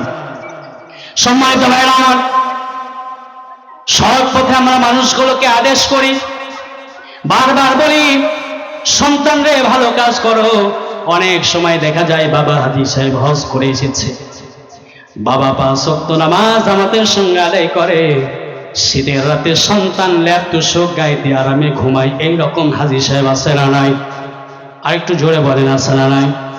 বাবা 14 বার হজ করে গ্রামে এসে বিশাল হাজির রুমাল মাথার উপরে নিয়ে বসে বেড়ায়। মসজিদের প্রথম কাতার ইমাম সাহেবের পিছনে তারা যায় নামাজটাও রেখে দেয়। কিন্তু দেখা যায় নিজের স্ত্রী মেয়ে বেপর্দায় চলে। এইরকম হাজী সাহেব আছে না নাই? হাজী সাহেব দাবি করে নামাজ পড়ে 5 ওয়াক্ত, কোনো নামাজ তার কাজা হয় না, তাহাজ্জুদ পর্যন্ত পড়ে। কিন্তু মেয়ের যখন বিয়ে হয়, ছেলের যখন বিয়ে হয়, বড় বড় ডেক্সেট বাজি নর্তকী এনে নাচ গান করে, বিজয় উল্লাস করে। এই রকম মুসলমান নামধারী হাজী সাহেব আছে না নাই? শুনে রাখো বাংলার মুসলমান, পাকুড়িয়ার মুসলমান ভাইরা শুনে রাখেন, আপনি 5 ওয়াক্ত নামাজ আপনি পড়লেন, আপনারা হাল পরিবারের মধ্যে আপনার সন্তান নামাজ পড়ে না, মনে করছেন কি আপনি কিয়ামতের দিন পার পেয়ে যাবেন। কিয়ামতের ময়দানে সন্তানগুলোকে বলবে, আল্লাহ ওই বাবা আমাকে নামাজের জন্য ডাকে নাই, ওই মা আমাকে নামাজের জন্য ডাকে নাই। কিয়ামতের ময়দানে প্রতিটা মানুষকে প্রশ্ন করা হবে, হে মানুষরা জবাব দাও, তোমার হাল পরিবারের মধ্যে মানুষগুলো নামাজ পড়েছে কিনা, সুন্দর পথে চলেছে কিনা, পর্দা পশিতায় ছিল কিনা। ওই দিন আমি হাজী সাহেব কি জবাব দিব বলেন? সন্তানগুলোকে সামনে আনা হবে, সন্তানগুলো বলবে, আল্লাহ রব্বানা ইন্না আতা'না সাদাতানা ওয়া কুবারা'না ফাআদাল্লুনা আস-সাবিলা।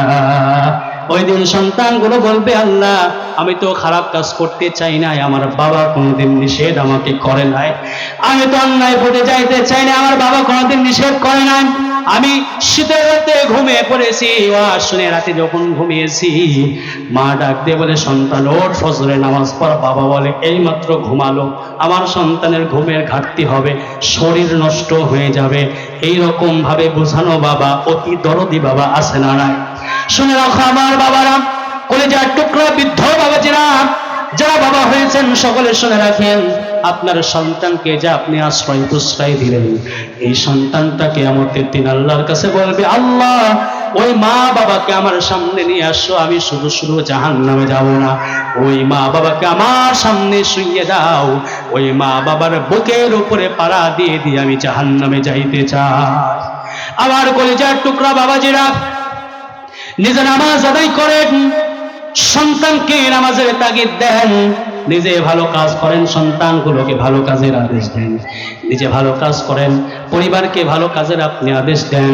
আল্লাহ রাব্বুল আলামিন বলছেন, মুমিন যদি দাবি করতে চাও, মুমিন দাবি করতে হলে তোমাকে সর্বপ্রথম সৎ কাজের আদেশের কাজগুলো বেশি বেশি দিতে হবে। তোমার সন্তান থেকে শুরু করে, তোমার স্ত্রী থেকে শুরু করে, তোমার মা বাবা থেকে শুরু করে, তোমার অধীনের মধ্যে যারাই থাকবে তাদেরকেই ভালো কাজের আদেশ দিবেন। আল্লাহ রাব্বুল আলামিন সর্বশেষ বললেন, যারা ঈমানদার দাবি করবে, মুমিন দাবি করবে, 9 নাম্বার মুমিনের গুণ আল্লাহ রাব্বুল আলামিন বললেন, ওয়াল হাফিজুনা লিহুদুদিল্লাহ। আল্লাহ যে সীমারেখা দিয়েছেন, আল্লাহ যে সীমান্ত দিয়েছেন, এই সীমারেখার মধ্যে আমাদের আবদ্ধ থাকতে হবে। এই সীমারেখার ব্যাখ্যা আপনাদের একটু বলি। নামাজ আমাদের ফরজ কয় ওয়াক্ত? সবাই একটু জোরে বলেন, কয় ওয়াক্ত? 5 ওয়াক্ত ফরজ আল্লাহ রাব্বুল আলামিন নামাজ আমাদের দিয়েছেন। 5 ওয়াক্ত নামাজের মধ্যে কত রাকাত ফরজ? নামাজ শুধু মনে হয় এই 2-1 জনই পড়ে এলাকায়। কত রাকাত ফরজ একটু জোরে বলেন? 17 রাকাত নামাজ আল্লাহ রাব্বুল আলামিন ফরজ করে দিয়েছে। এখন যদি আমি আরো 2 ওয়াক্ত নামাজ বেশি ফরজ মনে করি পড়ি, হবে আমার নামাজ? একটু জোরে বলেন, হবে? আল্লাহ রাব্বুল আলামিন যেই সীমাবদ্ধতা আমাদের দিয়েছে, এই সীমাবদ্ধের মধ্যে অটল থাকতে হবে। এই 8টা গুণ আল্লাহ রাব্বুল আলামিন দিলেন। 9 নাম্বার বললেন, আমার সীমারেখার মধ্যে আবদ্ধ তোমাকে থাকতে হবে। সীমারেখার আবদ্ধ বলতে আল্লাহ রাব্বুল আলামিন বলেন, মুফাসসিরগণ বলেন, আল্লাহ যেই সীমারেখা দিলেন, সীমারেখা হচ্ছে আল্লাহ তোমাকে যেই কাজটা করতে নিষেধ করেছে ওই কাজ তোমার করা যাবে না। আল্লাহ তোমাকে যেই কাজ করতে আদেশ করেছে ওই কাজ তোমাকে করতে হবে। আল্লাহ বলেছে, বান্দা নামাজ কায়েম করো, নামাজ ছেড়ে দিও না, শয়তানের পথে চলিও না। আল্লাহ একদিকে বললেন শয়তানের পথে চলিও না।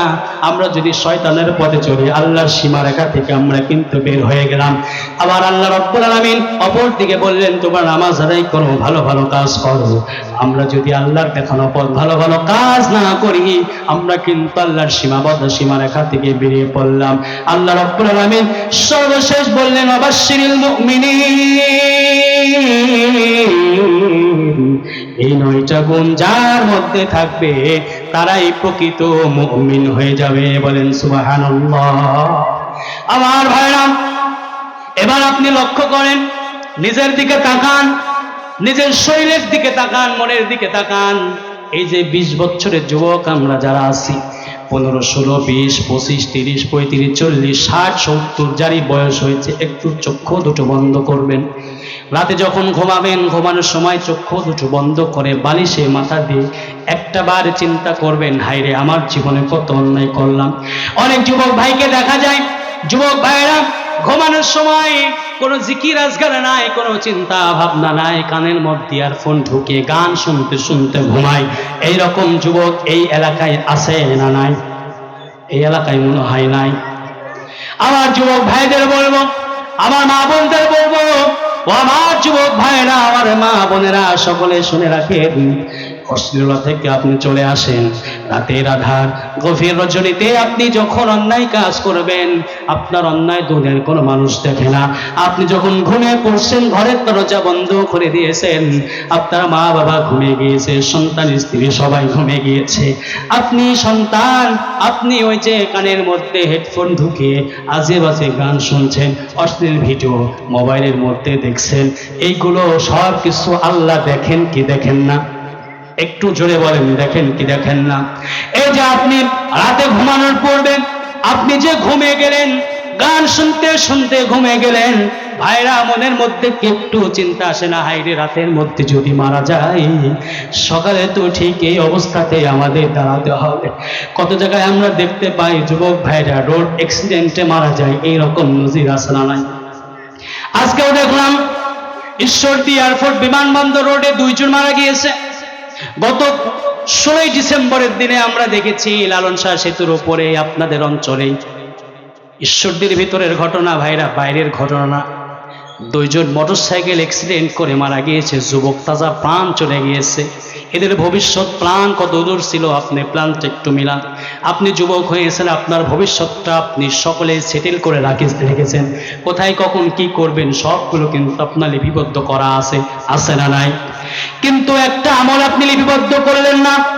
ওই দিন কিয়ামতের ময়দান আপনি যখন কবরে যাবেন, ওই সময় কেমন হবে, কি অবস্থা হবে, ওই সময়টা আপনি লিপিবদ্ধ করলেন না। এইরকম কপাল পোড়া আছে না নাই বলেন?